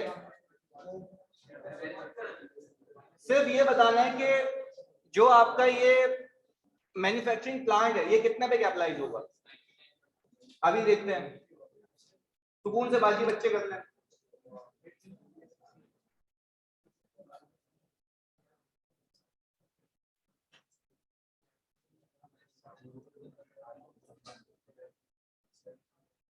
हो गया, ये कितना है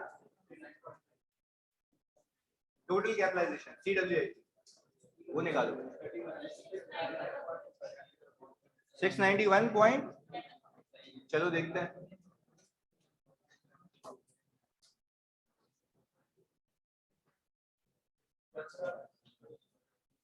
अलग अलग आ सकता,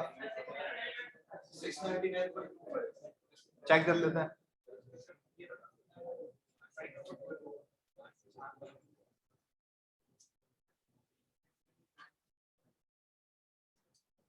ओके जी, अभी देखते हैं।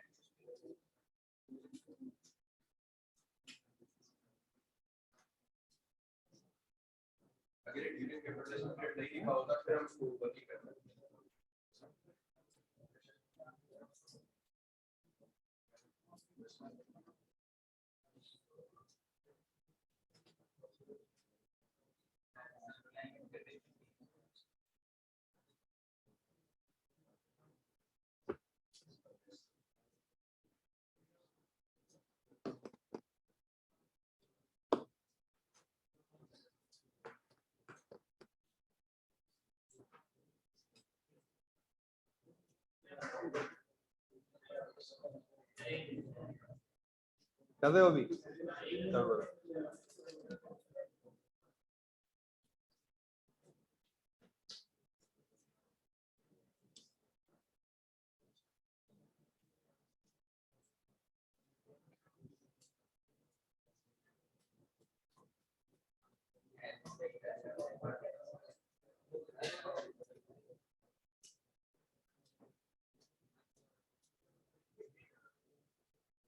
हो गया जानी, कितना आया 699.25। चलो चेक कर लेते हैं। अच्छा भाई मुझे एक बात बताएं इधर फोकस के साथ, यहाँ पे जो पेमेंट्स आ रही हैं, अच्छा हमारा एसेट टेक्निकली खत्म हो चुका है कब, 31 अक्टूबर को। भाई मुझे बताओ वो मेरे ख्याल से टेक्निकली इस पेमेंट के बाद एसेट डिलीवर कर चुका होगा। मुझे लगता है इस पेमेंट के बाद एसेट की डिलीवरी हो चुकी होगी। अच्छा पहले मुझे एक बात बताओ, क्या मैं कैपिटलाइज सिर्फ पेमेंट्स करूंगा या कंप्लीट कॉस्ट। अच्छा इन सब का सम बताएंगे। 660 आ गया, साहब ने पैसे तो 500 लिए हैं, बाकी कुछ हमारे पास होंगे उसकी हमें पंचायत नहीं करनी है। हमें सिर्फ ये देखना है कि जो फंड्स बोरो किए थे उसमें से कितना हो। चलो एक और तो मैं इसकी लॉजिक देता हूँ, नहीं भी हो फंड्स मेरे पास तो मेरा पेबल बन जाएगा, नहीं भी हो फंड्स मेरे पास तो कॉन्ट्रैक्टर की तरफ मेरा क्या बन जाएगा, पेबल, तो कैपिटलाइज तो हो जाएगा ना। क्लियर है। अच्छा भाई, हमने कहा यहां पे हमने टोटल पेमेंट्स टू कॉन्ट्रैक्टर कितनी है, एसेट कंप्लीट हो चुका है, तो ये तो पूरा पूरा कैपिटलाइज होना है। अच्छा भाई, फिर हमने कहा कि भाई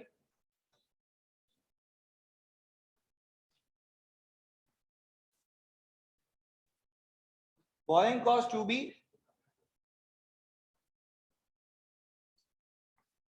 कैपिटलाइज, हमें बोरिंग कॉस्ट कैपिटलाइज निकालनी है। अच्छा, अब इसके आगे मैंने कहा भाई लोन लिया है मैंने 500 का, और कौन सी डेट पे ऑब्टेन किया है, 1 मार्च को। तो सर मुझे एक बात बताओ, मैं पूरे साल का तो इंटरेस्ट चार्ज नहीं कर सकता क्योंकि मैंने लोन ही बाद में ऑब्टेन किया है। अब देखें यहां से भी एविडेंट है कि पहली पेमेंट मैंने 140 की 1 अप्रैल को की है, तो जाहिर सी बात है मैंने अपने रिसोर्सेज से की होगी ना, उसकी मुझे कोई पंचायत नहीं होनी चाहिए। अच्छा, आप मुझे एक बात बताएं सर, यहाँ पे 500 मिलियन इंटू 18%। अच्छा, अब मैंने कहा कि भाई मार्च से ऑनवर्ड अगर इसको ले जाऊं आखिर तक तो कितने महीने, 10/12 तो कितना आ गया, 75। अच्छा, ये 75 आ गया, कुल मिला के 10 मंथ्स का इंटरेस्ट एक्सपेंस, इसमें से कितना कैपिटलाइज करना है, 7.5। अभी चेक कर लेते हैं भाई। मैंने कहा अगर मैं मार्च 1 2018 से 31 अक्टूबर, 31 अक्टूबर पहली है, 31 है। अच्छा, तो मार्च अप्रैल में जून जुलाई अगस्त सितंबर अक्टूबर 8 मंथ्स बनते हैं।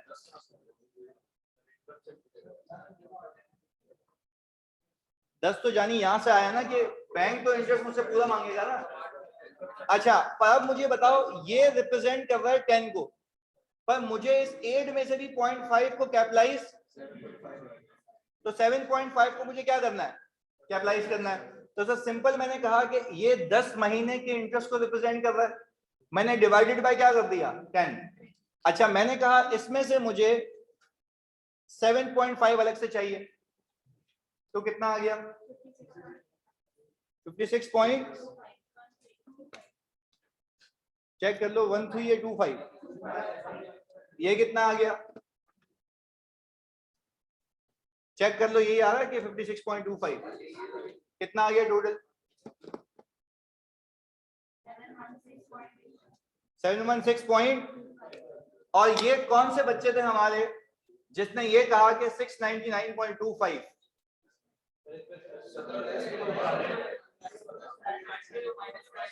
अब बताएं 699.25। यार ये तो, यही तो सोचने की सलाहियत है, किधर चलेंगे। अच्छा भाई, क्या यही आ गया 699.25, 17 को माइनस करने के बाद। एक आखिरी बात बता दो मेरी तसल्ली के लिए कि क्यों तुमने 17 में से 0.5 अलग नहीं किया, क्योंकि वो ऑलरेडी इसमें शामिल नहीं। अच्छा, क्या उसने ये पूछा सवाल में कि पीएनएल में कितना जाना है, ये बताओ, उसने मतलब टोटल कैपिटलाइजेशन कितनी है, क्योंकि प्योर पीपी का सवाल था। बात क्लियर है। अगले सवाल पे चलें। चलें जी, कॉपी करना तो ये देख लो भाई, बहुत ही आसान सवाल था ये। अच्छा भाई, अब अगला,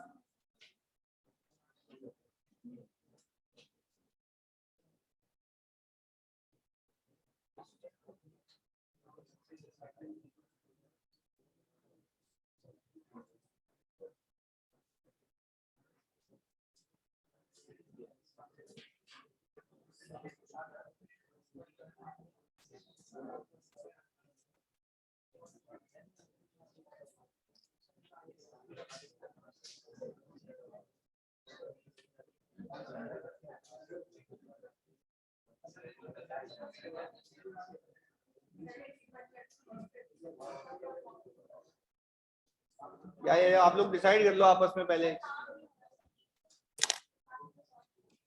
हाँ सही बात है।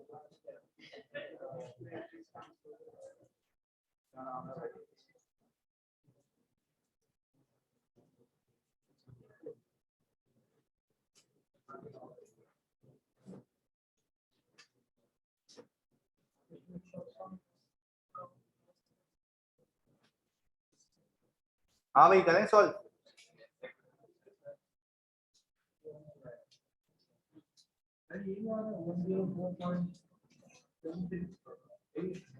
आई थिंक यही है, देख लेते हैं। अच्छा भाई मुझे एक बात बताओ, सबसे पहले तो मुझे इसमें ये देख के नजर आ रहा है कि भाई एक बोरिंग नहीं है मेरे पास, 4, तो वेटेड एवरेज निकलेगा। चलें जी, हमने ये कहा भाई वेटेड एवरेज की कैलकुलेशन के लिए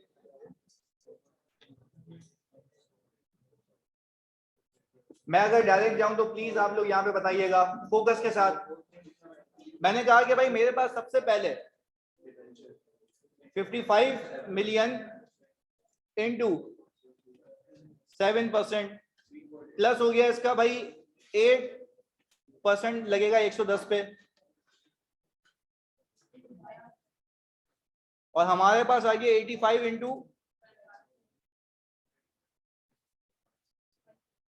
और फिर आ गया ये 150 इंटू, ओके जी। और सर अब हम नीचे 55 110 ये कितना आ गया 9 कितने लोगों का 9.46 आ चुका था, कोई बड़ी बात नहीं है इसमें इधर। अच्छा भाई हमने कहा 9.46 ये आ गया।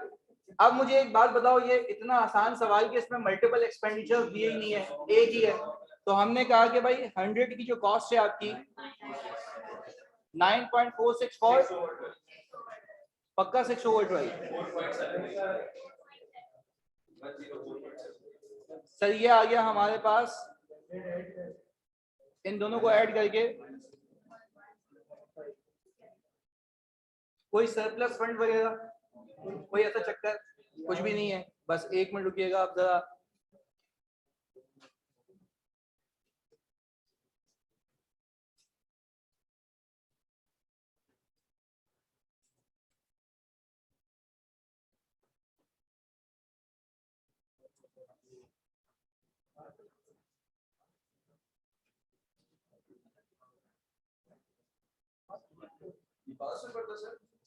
यार ये मल्टीपल जगहों की एडजस्टमेंट्स हैं बोरिंग कॉस्ट के रिलेटेड, वो सब करा बिल्कुल ये वही है।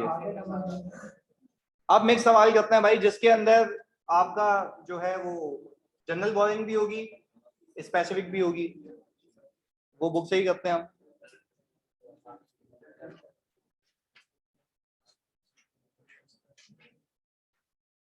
अब ये डाउनलोड होके गया कहाँ भाई,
एक मिनट भाई, ये बिल्कुल आपके पास बुक में जाए उस पे क्वेश्चन नंबर 10 आ रहा होगा आपके पास, जल्दी से।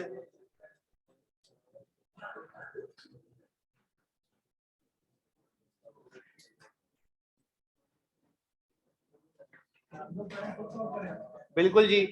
अच्छा ये बेसिकली आई थिंक या तो ये सीए फाइनल का सवाल है या तो जब एफएआर 2 में हुआ करता था उसका सवाल है। पास पेपर है आपका कोई ये 10 मार्क्स का, क्वेश्चन नंबर 10 पे जल्दी से। ये उसमें है वैसे, मैं जरा यहाँ पे स्क्रीन शेयर करता हूँ लोगों को, चेक करें आ रही है ऑटम 2013 का 10 मार्क्स का बुक के अंदर है ना, शुरू हो जाए। मैं रीड कर देता हूँ उसको प्लीज फोकस के साथ। Comfort Housing Limited is developing a housing scheme. The construction work is being carried out by smart engineers, यानी कॉन्ट्रैक्टर है हमारा. An agreement in this respect was signed on July 1, 2012. यानी ये agreement date है हमारी. The total construction cost has been agreed at rupees 250 million and the project is to be completed by 30 जून 2014. अच्छा मुझे एक बात बताएं, जब मैंने देखा कि ये प्रोजेक्ट कंप्लीट होगा एक सब्सटेंशियल पीरियड के बाद, तो ये एसेट कौन सा एसेट हो गया? क्वालिफाइंग एसेट, यानी हम बोरिंग कॉस्ट के जुमरे में आ गए, सब्जेक्ट टू के मैंने बोरिंग की हो। आगे देखते हैं, कंप्लीट होगा 30 जून 2014 पे, यानी अगर हम देखें 2012 का आधा, यानी 2.5 साल लगेंगे कुल मिला के। अब हमें रिक्वायरमेंट में देखना है कि कब तक हमें इसको लेके जाना है। आगे, on April 1, 2012 running finance facility of rupees 100 million carrying a markup at the rate of 14% per annum was obtained from a local bank. Running finance है, याद रखिएगा। अभी आप मैथ्स में कुछ भी नहीं ना आप डिस्कस कीजिएगा प्लीज, सीए फाइनल FAR2 इस लेवल के सवाल लेंगे, अब आपने वो करना है। एक ही आपका पास पेपर है जो मिल के आया था, वो मैं आज ही या कल की क्लास में करा दूंगा, पर पहले ये कर लेते हैं। आगे, the receipt and payments from the above account up to 30 June 2013। अच्छा, अप टू 30 जून 2013 का मतलब ये है कि जुलाई 1, 2012 से लेके 30 जून 2013 एक साल की कहानी है। मुझे लगता है कि ईयर एंड भी इसमें 30 जून ही होगा, चेक कर लेते हैं। अप्रैल 1, 2012 पे 12% लोन लिया है, रीपेएबल है ऑन 31 दिसंबर 2013। ये है स्पेसिफिक बोरिंग। ये कौन सी बोरिंग है? क्योंकि देखो ऊपर लिख के दिया हुआ है रिसीट एंड पेमेंट, तो ये रिसीट आ गई। फिर वो कह रहा है कि down payment receipts from the customer, यानी फिर कस्टमर ने भी हमें कुछ पैसे दिए हैं।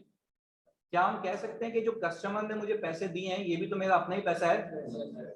नहीं, ये बात समझिए। अच्छा, अब 2-3 चीजें मैं आपके भेजे में फिक्स करना चाहता हूँ सवाल को करने से पहले। एक, आपके पास रनिंग फाइनेंस फैसिलिटी है, दिमाग चलाते हैं यहाँ पे।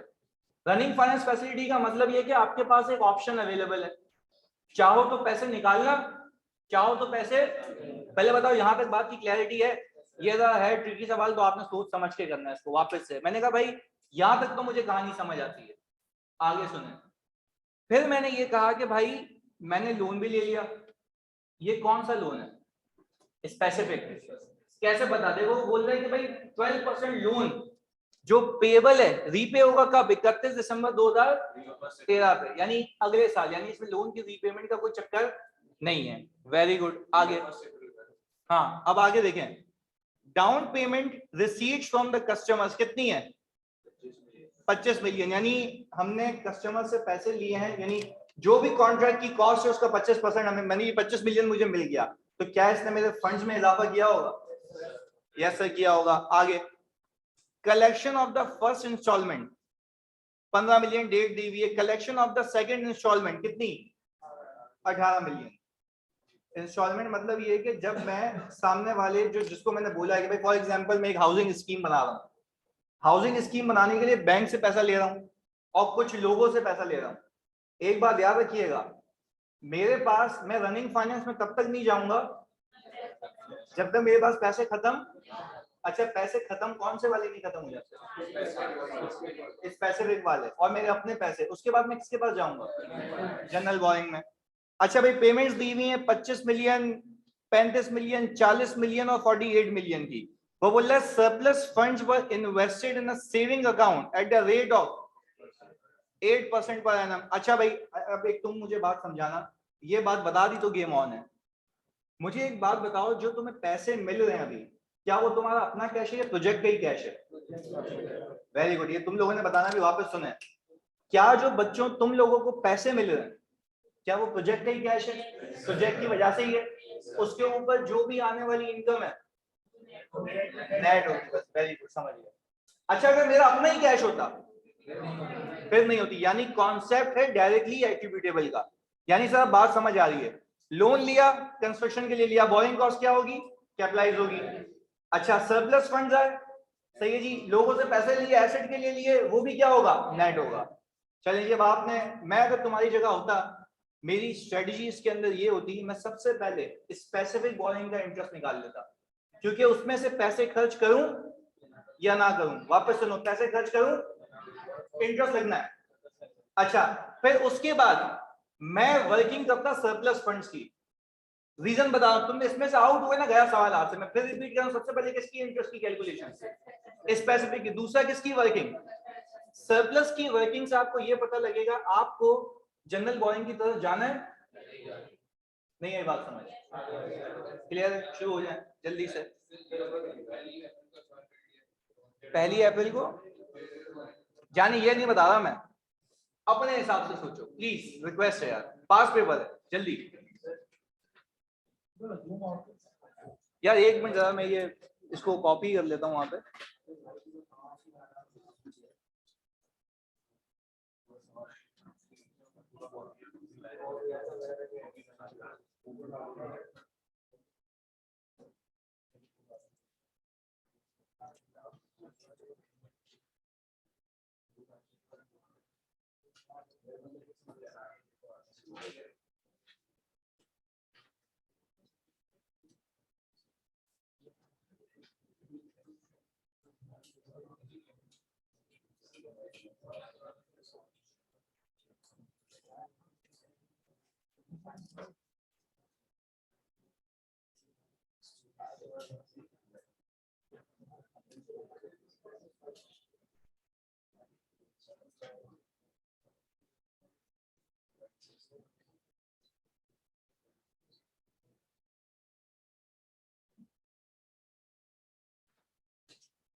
देखो रिक्वायरमेंट तुम्हारे सामने जानी, आपके ऊपर है कि आपने कैसे सवाल को लेके चलना है। मैंने इसमें एक भी चीज नहीं बतानी, मैं बता दूंगा, दैट मींस कि मैं प्लान कर रहा हूँ कि फेल हो जाओ। सुकून से भाई खुद का दिमाग तो लगाओ यार।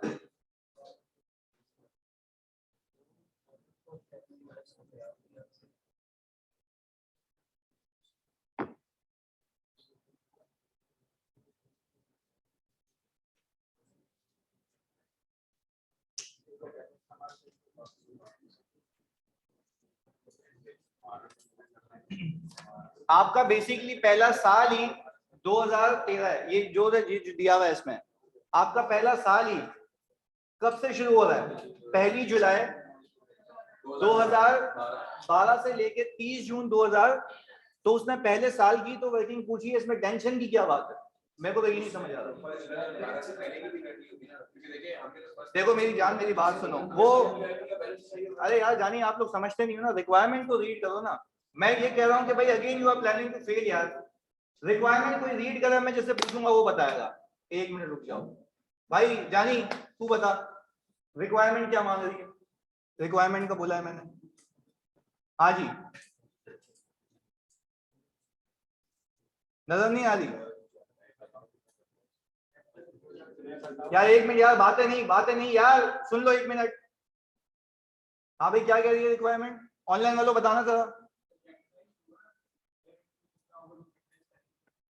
यार अगेन मैं बोल रहा हूँ, सही बैठे हो फिर यहाँ पे। यार अल्लाह की कसम, तुम लोगों का दिमाग है क्या है? मतलब FAR 1 का पेपर तुमने ज्यादा सही है, फेलियर इसमें यार। मैं तो पहले ये समझता था कि भाई सही है, बच्चे को करा दिया, तो तुम्हारे लेवल पे आके और ज्यादा डिटेल में प्रैक्टिस करवा रहा हूँ। यार 1 मिनट में जिससे पूछूंगा वो बताएगा।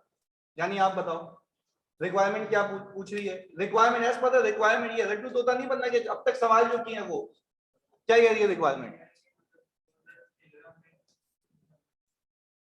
कंफ्यूज नहीं हो, खैर है, कोई मसला नहीं है, सुकून से बताओ।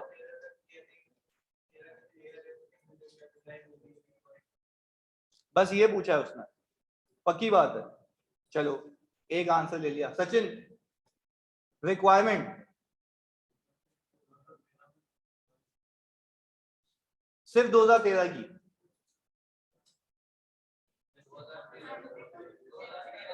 एक मिनट, एक एक करके ताजदार। सिर्फ बोरिंग कॉज उसकी कैपिटलाइज होगी ना इस साल। इसने भी सही बोला, तुमने भी सही बोला। सिर्फ इसने ये पूछा है कि बताओ इस साल कितनी बोरिंग कॉस्ट कैपिटलाइज होगी, लिख के दिया हुआ है फॉर द ईयर। ना उसने ये पूछा पीएनएल में कितनी जाएगी, ना उसने ये पूछा CWIP की टोटल अमाउंट बता दो, कुछ भी नहीं पूछा उसने। रिक्वायरमेंट अगर हम तमीज से रीड नहीं करेंगे तो सही फेल करेगा बच्चा। उसको पूरे CWIP का शेड्यूल चिपका के तो खुद ढूंढ लियो तेरे को क्या चाहिए। अबे भाई तुम उसको सिर्फ वो बोरिंग कॉस्ट निकाल के दो जो मांग रहा है। अब शुरू करो इस सवाल को इस नियत से, ये सोच के कि हमें सिर्फ वो निकालना है कि जो बोरिंग कॉस्ट क्या होनी है, कैपिटलाइज होनी है। शुरू हो जाए जल्दी से।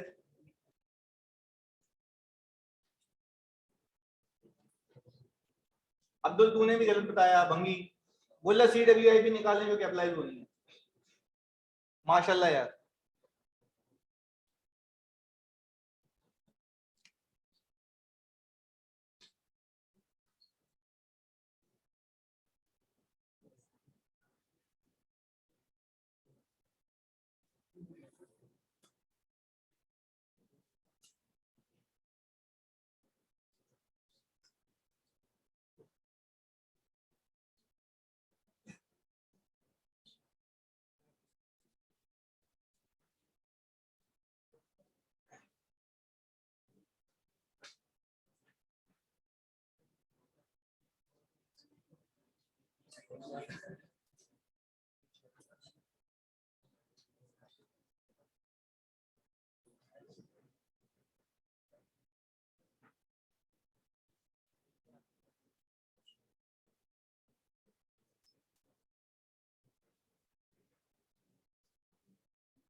बताऊंगा ज्यादा कुछ भी नहीं इसमें।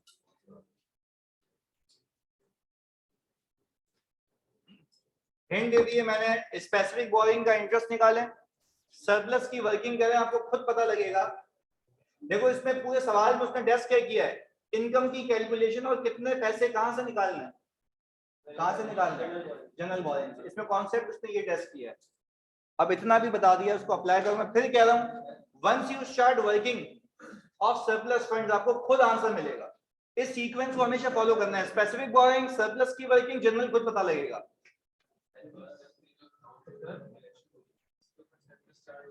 बिल्कुल होगा।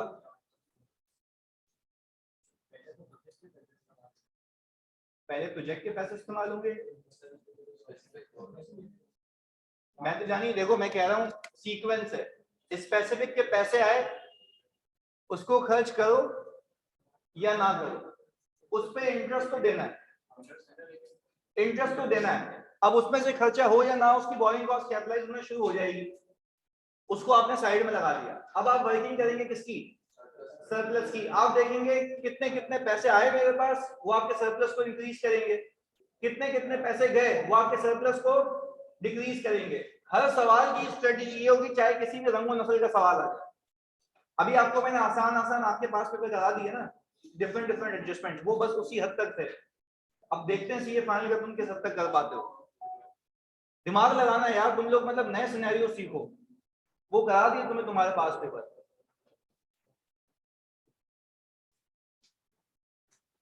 पहले ये बताओ कि स्पेसिफिक बोरिंग का इंटरेस्ट कितना आया। 3.6 आ गया टोटल। अच्छा अभी एक चीज तुम लोगों से पूछता हूँ, इधर कोई लिखेगा नहीं अभी, सब इधर अटेंशन चाहिए मेरे को, इधर सुनो जल्दी फोकस। तू बता, अभी सीधा करता हूँ सबको। कैसे निकाला जो तू आंसर कह रहा है, क्या कैसे निकाला ये? 100 मिलियन को मल्टीप्लाई कर दिया 14% से। मंथ्स कितने रखे? मंथ्स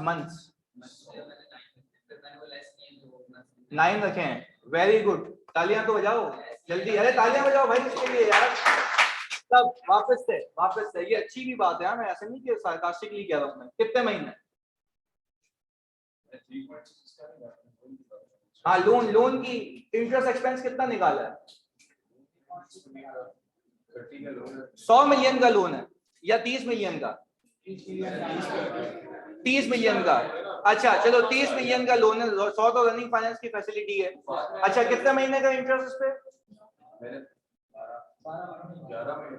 11 महीने। वेरी गुड, चलो जी कोई मसला नहीं।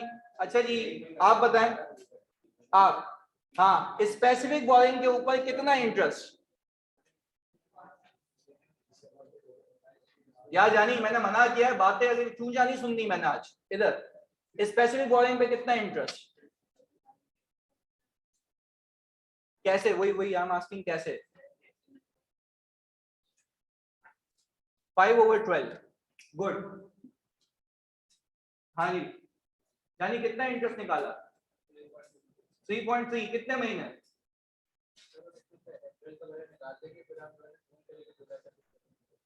जून से लेके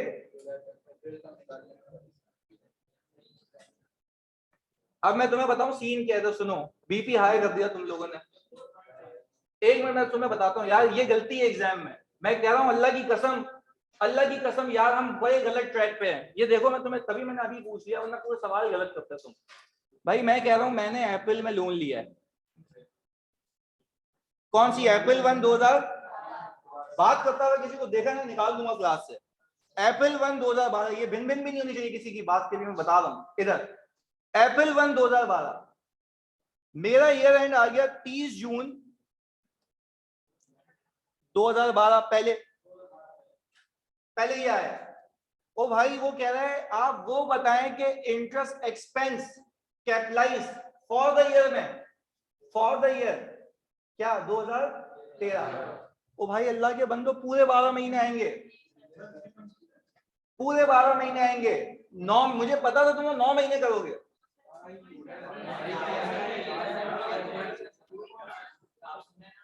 बताओ पहले 9 महीने किए, आगे उसके बाद फिर 13 महीने 6 महीने सही है। फिर उसके बाद अच्छा अब मेरी बात सुनो, इधर सुनो। अभी तुम्हें बताता हूँ, देखो यार अल्लाह के वास्ते यार, सवाल को ना तमीज से रीड करना है। ओए बाहर निकल। सचिन बाहर जा, क्लास में मना किया ना बात करने से। तो भाई मैं यहाँ के पागल में बता रहा हूँ तुम्हें। भाई मैं तुम्हें बता दूं सब्जेक्ट के लिए मैं क्रेजी हूँ, मैंने पास करवाना है। अभी होशियारी की है ना बात करने की किसी ने, मैं आखिरी दिन बना दूंगा। इंसान का बच्चा बन के बैठो क्लास में। एक चीज समझा रहा हूं मैं बंद करा दूंगी प्रैक्टिस, फिर कर लेने जाइए खुद, कहीं से भी करनी है। एक चीज तुम्हें एडिशनल करवा रहा हूं, उसमें तुम खुद डिस्कशन कर रहे हो यार। एक अप्रोच बना के चलो भाई, मैं बोल रहा हूँ वो बोल रहा है फॉर द ईयर 2013 उसको चाहिए। ये साल शुरू कब से हो रहा है और खत्म कब हो रहा है? भाई मैं आपकी जगह होता, मेरा लोन तो पहले से ही अवेलेबल है ना। यानी जब मैंने साल शुरू किया तो लोन मौजूद था। अब इस साल बैंक आपसे कितने महीनों का इंटरेस्ट मांगेगा? क्या इसमें आपने कुछ लोन रीपे किया है या अगले साल के दिसंबर में होगा? तो यही तो कॉन्सेप्ट है इसके अंदर कि आपने ये जो 30 मिलियन का लोन लिया है बच्चों, ये रहा, 30 मिलियन के लोन पे जरा इंटरेस्ट बताएंगे फॉर कितना आ गया 3.6। मैंने कहा this is the interest expense for whole 12 months. अब मैं सवाल में गया, मैंने कहा due to an objection raise by the building control authority construction work जो है सस्पेंड हो गया था 1 महीने के लिए। यार मैं सिंपल एक काम करूंगा, इसको डिवाइड बाय 12 मल्टीप्लाई बाय 11,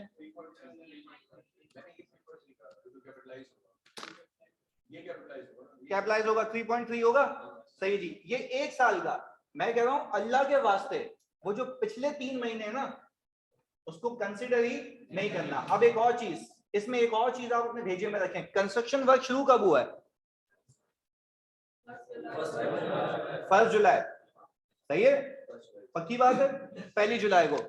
इसमें अगर वो लिख के देता ना कि कंस्ट्रक्शन वर्क 1 अगस्त को शुरू हुआ है, तो आप इसमें से एक और महीना हटा देते। मैं यार तुमसे सिर्फ एक रिक्वेस्ट कर रहा हूँ, एज अ भाई, एज अ बड़ा भाई, एज अ उस्ताद, मैं तुम्हें सिखाता इसलिए हूँ क्योंकि यार तुम उसको लाइट नहीं लेना। देखो मेरे लिए बहुत आसान था बेवकूफ बनाना, मैं तुम्हें तुम्हारे 500 रुपए करा के निकल जाता। मुझे पता है यार, मुझे फील होता है कि भाई बच्चा, अगर ऐसे भी बच्चे देखें रोते हैं यार आके, क्या सर मतलब क्या गलती थी मेरी? भाई ये गलती है ना तुम्हारी, सवाल को केयरफुली रीड ही नहीं करते। उसने देखो क्या पूछा उसने, फॉर द ईयर। मैं तुम्हें ऐसे बताऊं, देखो पता है क्या, अब मुझे एक चीज पता लग गई कि भाई 3.3 क्या होना है, कैपिटलाइज होना है। मैंने एक चीज निकाली, मैंने उसको साइड में लगा दिया। अब मुझे ये चेक करना है पूरे सवाल के अंदर कि इसमें से नेट क्या क्या होना है, इसमें से नेट क्या क्या होना है। प्लीज इधर देखेंगे आप मेरे साथ। अब मैं इसको कराता हूँ, इससे मेरे पास 10 सवाल बने हुए मेरे खुद के, ये कुछ भी नहीं है, इससे मुश्किल है मेरे पास, उसमें एवरेजिंग भी है। तो प्लीज देखो मेरे साथ साथ सॉल्व करोगे, कोई इसमें चूपा नहीं होनी चाहिए बातों की। मैं फिर तुम्हें रिपीट कर रहा हूँ यार सचिन, अगर तेरे को डांटता भी हूँ, तेरे को पता है शुरू से लेके आधा तक तुझे कहता हूँ कि यार सीरियस हो जाओ। भाई तुम्हारे पास जो पैसे है ना वो तुम्हारे माँ बाप के दिए हैं। मुझसे पूछो उसकी अहमियत क्या होती है जो मेरे पास नहीं थे। एक तुम्हें बताने वाला बंदा है जिसने खुद मतलब पढ़ के यहाँ पे पहुंचा है, तो तुम्हें पता है ना यार कि उसमें उसको पता है कि भाई कैसे पास करना है ये पेपर। एक एक डिटेलिंग पे काम कर रहा हूँ, एक एक चीज बता रहा हूँ। तुम अगर उसको सीरियस देखो, मैं अल्लाह की कसम खा लो, मैं तुम्हें 15 सवाल करा दूंगा, तुम फेल हो जाओगे। रीजन है क्योंकि तुमने खुद ही नहीं अप्लाई किया ना। क्विज देता हूँ उस पे यार 800 स्टूडेंट्स में से अगर मेरी अपने नाम पे रजिस्ट्रेशन है वो 450 है, क्योंकि आधा आधा बटा हुआ है हमारा बैच सलाम है तो मेरा। यार 450 बच्चों में से भाई 30 बच्चे क्विज दे रहे हैं, ये कोई रेशियो है? तो फिर सही फेलिंग है ना भाई, पासिंग रेशियो तो देखो तुम 12% आउट ऑफ 100, 15% आउट ऑफ 100।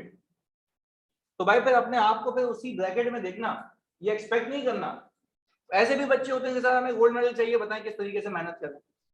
यार खुदा के वास्ते सीरियस हो जाओ। मैं तो इवन ये सोचने लगा था आज के तुम्हें बोलूं यार मैं रात को प्रैक्टिस सेशन लगाऊंगा अपने अलग से। मैं तो क्लास में प्रैक्टिस करवा रहा हूँ, अलग से भी करवाता तुम्हारे लिए। मैं तो अपना इरादा चेंज कर चुका आज की क्लास में कि भाई मतलब इनको कराऊंगा मैं जो खुद ही सीरियस नहीं है। खैर अब देखते हैं, मुझे एक एक करके तुम बताओगे। मैंने कहा कि भाई ये सीन तो हो गया, मेरे पास पैसे अवेलेबल हैं। अब आए डेट वाइज देखते हैं। 1 अप्रैल को ये लोन लिया था, दैट मीन्स कि सर मेरे पास यानी ये तब तक होगा, इधर देखना, ऑन अप्रैल पर रनिंग फाइनेंस भी अवेलेबल है मेरे पास। An agreement in this respect sign हो गया 1 जुलाई को। पर जरा यहाँ पे देखेंगे आप, 30 अप्रैल 2012 को मैंने पहली पेमेंट की थी, किसको? कॉन्ट्रैक्टर को। यानी अगर एक बात बताऊं, 30 अप्रैल को पेमेंट करने का मतलब है भले ही कॉन्ट्रैक्ट बाद में साइन हुआ है,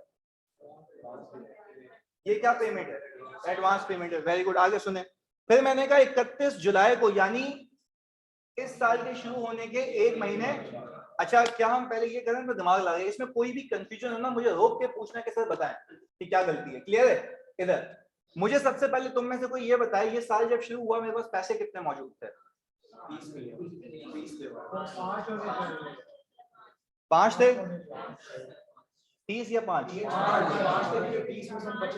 वेरी गुड, 5। कितने लोग 5 वाले? Very good. ये वाला जुनून चाहिए कि भाई ये बताओ मुझे 5 मिलियन। देखो ये गेम खेलता है वो। इसमें हमने कहा कि भाई हमारे पास सरप्लस फंड्स ओपनिंग अवेलेबल 5 है। अच्छा हम इसकी वर्किंग भी कर लेते हैं आपके लिए। हमने कहा जानी ये ऐसे निकाला हुआ मैंने, 30 का लोन था, 25 की पेमेंट थी। अच्छा इतना मतलब जो गेम है दिमाग का एग्जामिनर का, उसने क्या गेम खेला सीए फाइनल के लेवल पे, उसने बोला मैं ये चेक करना चाहता हूँ कि बच्चे को पता है फॉर द ईयर का मतलब क्या है। 1 साल का उसने मांगा है, उसको पता था बच्चे तैयारी करके आते हैं एजेड का जितना भी ये सब चढ़ा दो एसिड में, वो तो आसान है। आपको टारगेटेड जवाब देना है कि भाई मैं कह रहा हूँ फॉर द ईयर तो फॉर द ईयर। आगे, अच्छा भाई मैं ये कह रहा हूँ ये 5 मिलियन पे मैं इनकम कब तक कमाऊंगा, सब बताओ। जब तक नेक्स्ट पेमेंट नहीं होती। अब हम देखो दोनों जगह देखते हैं।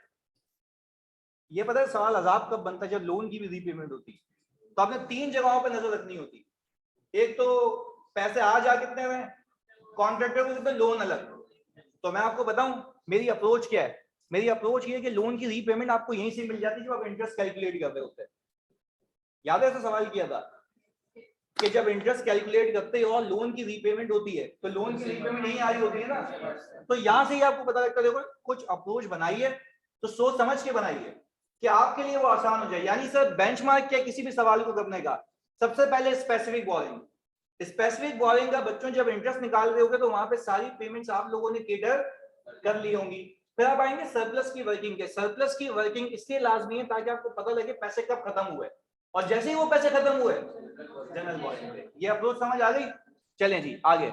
हमने कहा भाई 5 मिलियन है, आप सब ने मुझे कंक्लूड किया कि अगले पैसे सितंबर में आ रहे हैं और हमारी पेमेंट हो रही है 31 जुलाई को। तो सर आई कैन से 3 महीने, 1 महीना, 1 महीना जानी 1 महीना इनकम की बात कर रहा हूँ। पक्की बात है भाई, कंक्लूड कर लो फिर आगे जाऊंगा। क्लियर है?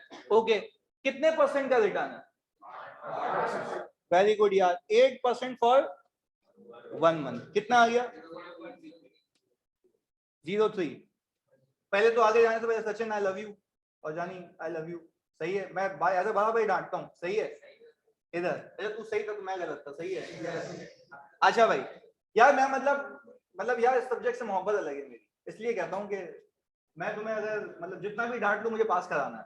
इधर चलो जी, ये हो गया 0.03। ये हमने इनकम निकाल ली। क्या ये एसेट में से नेट होगी? यस होगी, एसेट के पैसे हैं। सही है जी, ओके मेक सेंस। अब एक और बात, अब हम यहाँ पे डेट देख रहे हैं। मैंने कहा कि भाई जो जो होता है उस पर टिक लगा दो ताकि गलती ना हो। हमने कहा भाई 31 जुलाई 2000 कितने हो गए, कितना आ गया? गेम समझ आई कि सरप्लस जब आया मेरे पास तो ये कहां से उठाऊंगा? जनरल बोरिंग से। बात क्लियर है?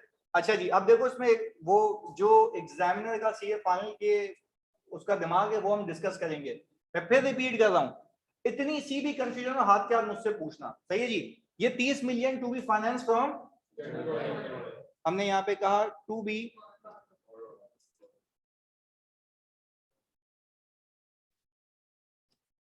ऐसा ही है।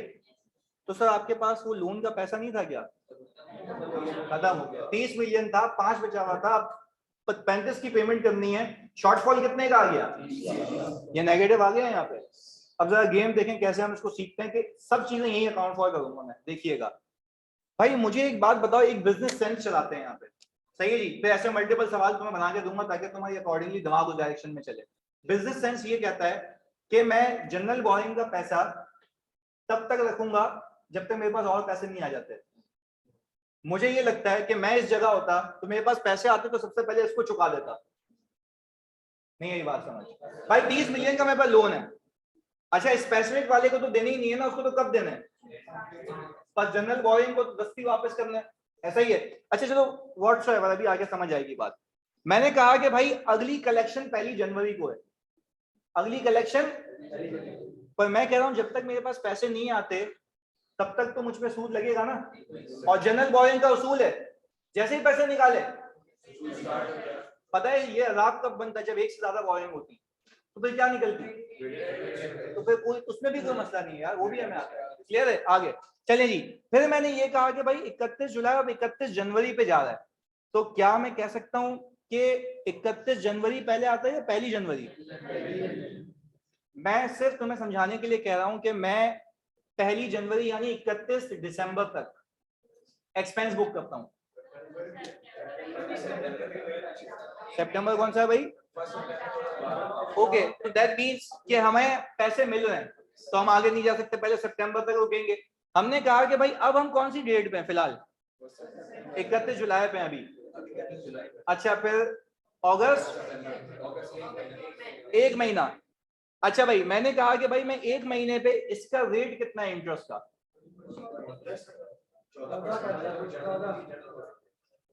कितना आ गया जानी?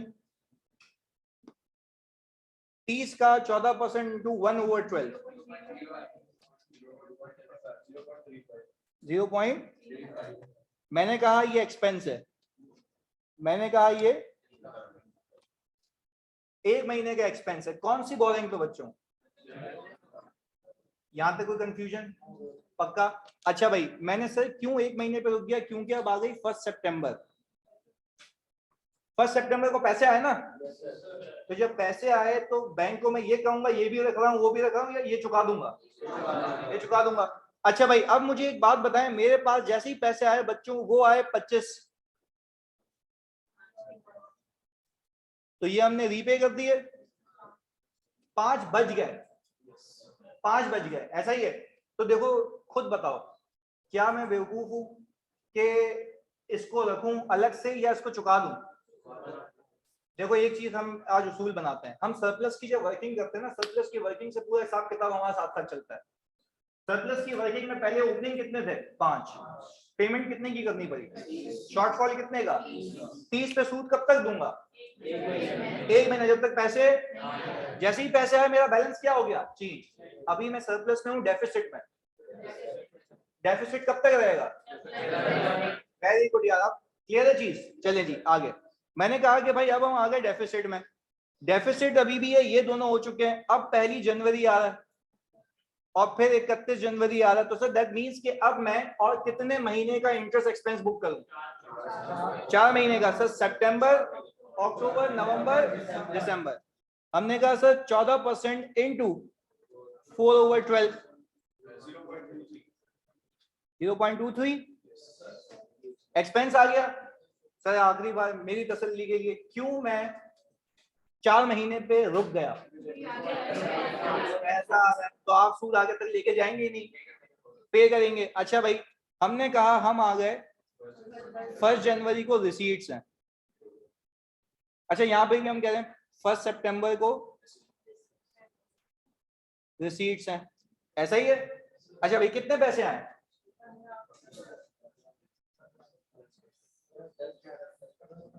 10 का क्या आ गया? वेरी गुड यार। अब सरप्लस आ गया, अब हम बोलेंगे बाबू जब शॉर्टफॉल होता है हम तुम्हें पैसे देते हैं, सरप्लस होता है तो हमें दो। लॉजिक समझ आ रही है? देखो हर सवाल में स्पेसिफिक की वर्किंग होगी, उसके बाद किसकी? सरप्लस की। सरप्लस तुम्हें बताएगा whether we have to go towards general borrowing or not। और मैं जो क्विज दूंगा याद रखना उसमें एक से ज्यादा borrowing होंगी, तो तुम्हें क्या करना है? Weighted average. आगे सुने, अभी सवाल खत्म नहीं हुआ, तुम बताओगे आगे। मैं इस पे इनकम कब तक बुक करूं? 1 महीना की। पेमेंट हो रही है कितने की? 40 की। हमने कहा कि सर आ जाए, हमने कहा कि सर फिर हमारी 8% फॉर इनकम, यही है।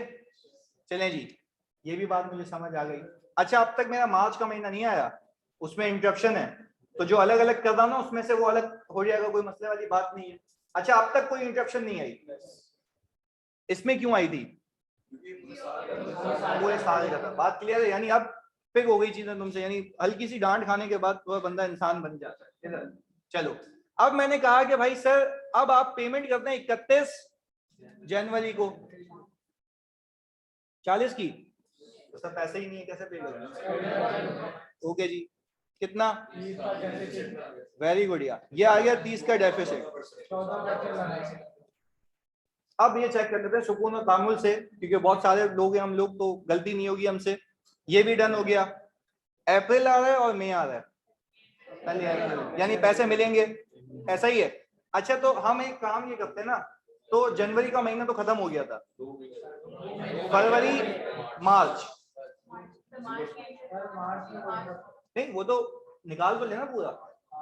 मैं बोल रहा हूँ अपनी आसानी के लिए ना, देखो ये बात, ये गेम है इसकी, आप पहले वर्किंग पूरी करें, फिर अलग करना वो बाद में देख लेना, क्लियर है? चलें जी, हमने ये कहा कि भाई 2 महीने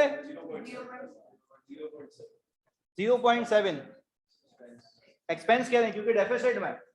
अच्छा भाई, फिर हमारे पास आ गई वो डेट कौन सी रिसीट की? वेरी गुड यार, 1 अप्रैल। ये कितना? अच्छा आप देखते हैं 12 का डेफिसिट कब तक? 1 महीना। चेक कर लेते हैं, अप्रैल में 2 महीने, 2 महीने। हमने कहा सर यहां पे 14%, 2 महीने क्यों यार? और पेमेंट है, पक्की बात है। चलें जी, कितना आ गया ये भी एक्सपेंस। अच्छा अब मुझे एक बात बताएं, आपने पेमेंट की फिर 31 मई को,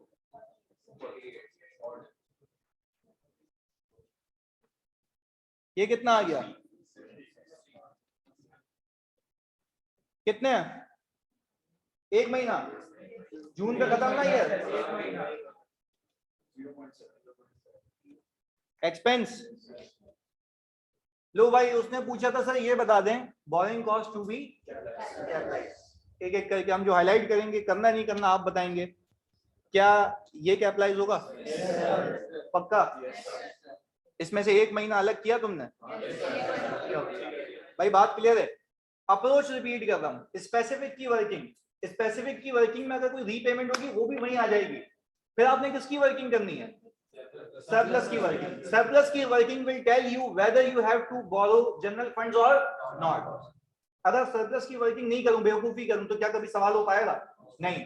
दैट मींस कि आपने जनरल बोरिंग की तरफ जाना है या नहीं जाना, ये कौन सी वर्किंग बताएगी? सरप्लस की वर्किंग बताएगी। भाई ये गेम समझ आई? चलें जी, अब तुम लोग बताओगे, ये हमारी इनकम है, ये नेट होगा, हमने हाईलाइट कर दिया, ये कैपिटलाइज होगा। अच्छा जो कैपिटलाइज होगा हम उसको जरा टिकटॉक वाला कलर दे देते हैं, बल्कि नहीं ये तो गलत हो गया, ये क्या था? 0.35। अच्छा भाई यूं कर लेते हैं ताकि आपकी आसानी हो जाए। भाई इनकम है ना वो नेट होगी, तो हम इसको नेगेटिव रख रहे हैं, एक्सपेंस को, एक्सपेंस को नेगेटिव रख रहे हैं ना, एक्सपेंस है। अच्छा भाई ये भी एक्सपेंस है, ये इनकम है, ये एक्सपेंस है, ये तीनों एक्सपेंस हो गए, सही है? अच्छा अब मुझे बात बताओ, अप्रैल, अच्छा वो ये वाला है ना, ये कितने महीने का है? 0. क्या हम कह सकते हैं इसमें से ये 1 महीना कैपिटलाइज होगा? अच्छा तो सर अब अगर हम यहां पे यूं करें, total borrowing cost to be capitalize. अच्छा आसानी के लिए स्पेसिफिक की, सर हमने कहा स्पेसिफिक की आ गई 3.3, सही है? अच्छा भाई हमने कहा जनरल की, प्लीज कैलकुलेटर ताकि गलती नहीं हो हमसे,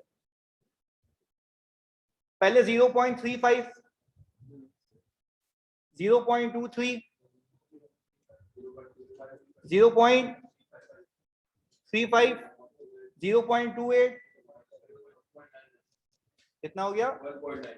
1.91। अच्छा भाई हम कहेंगे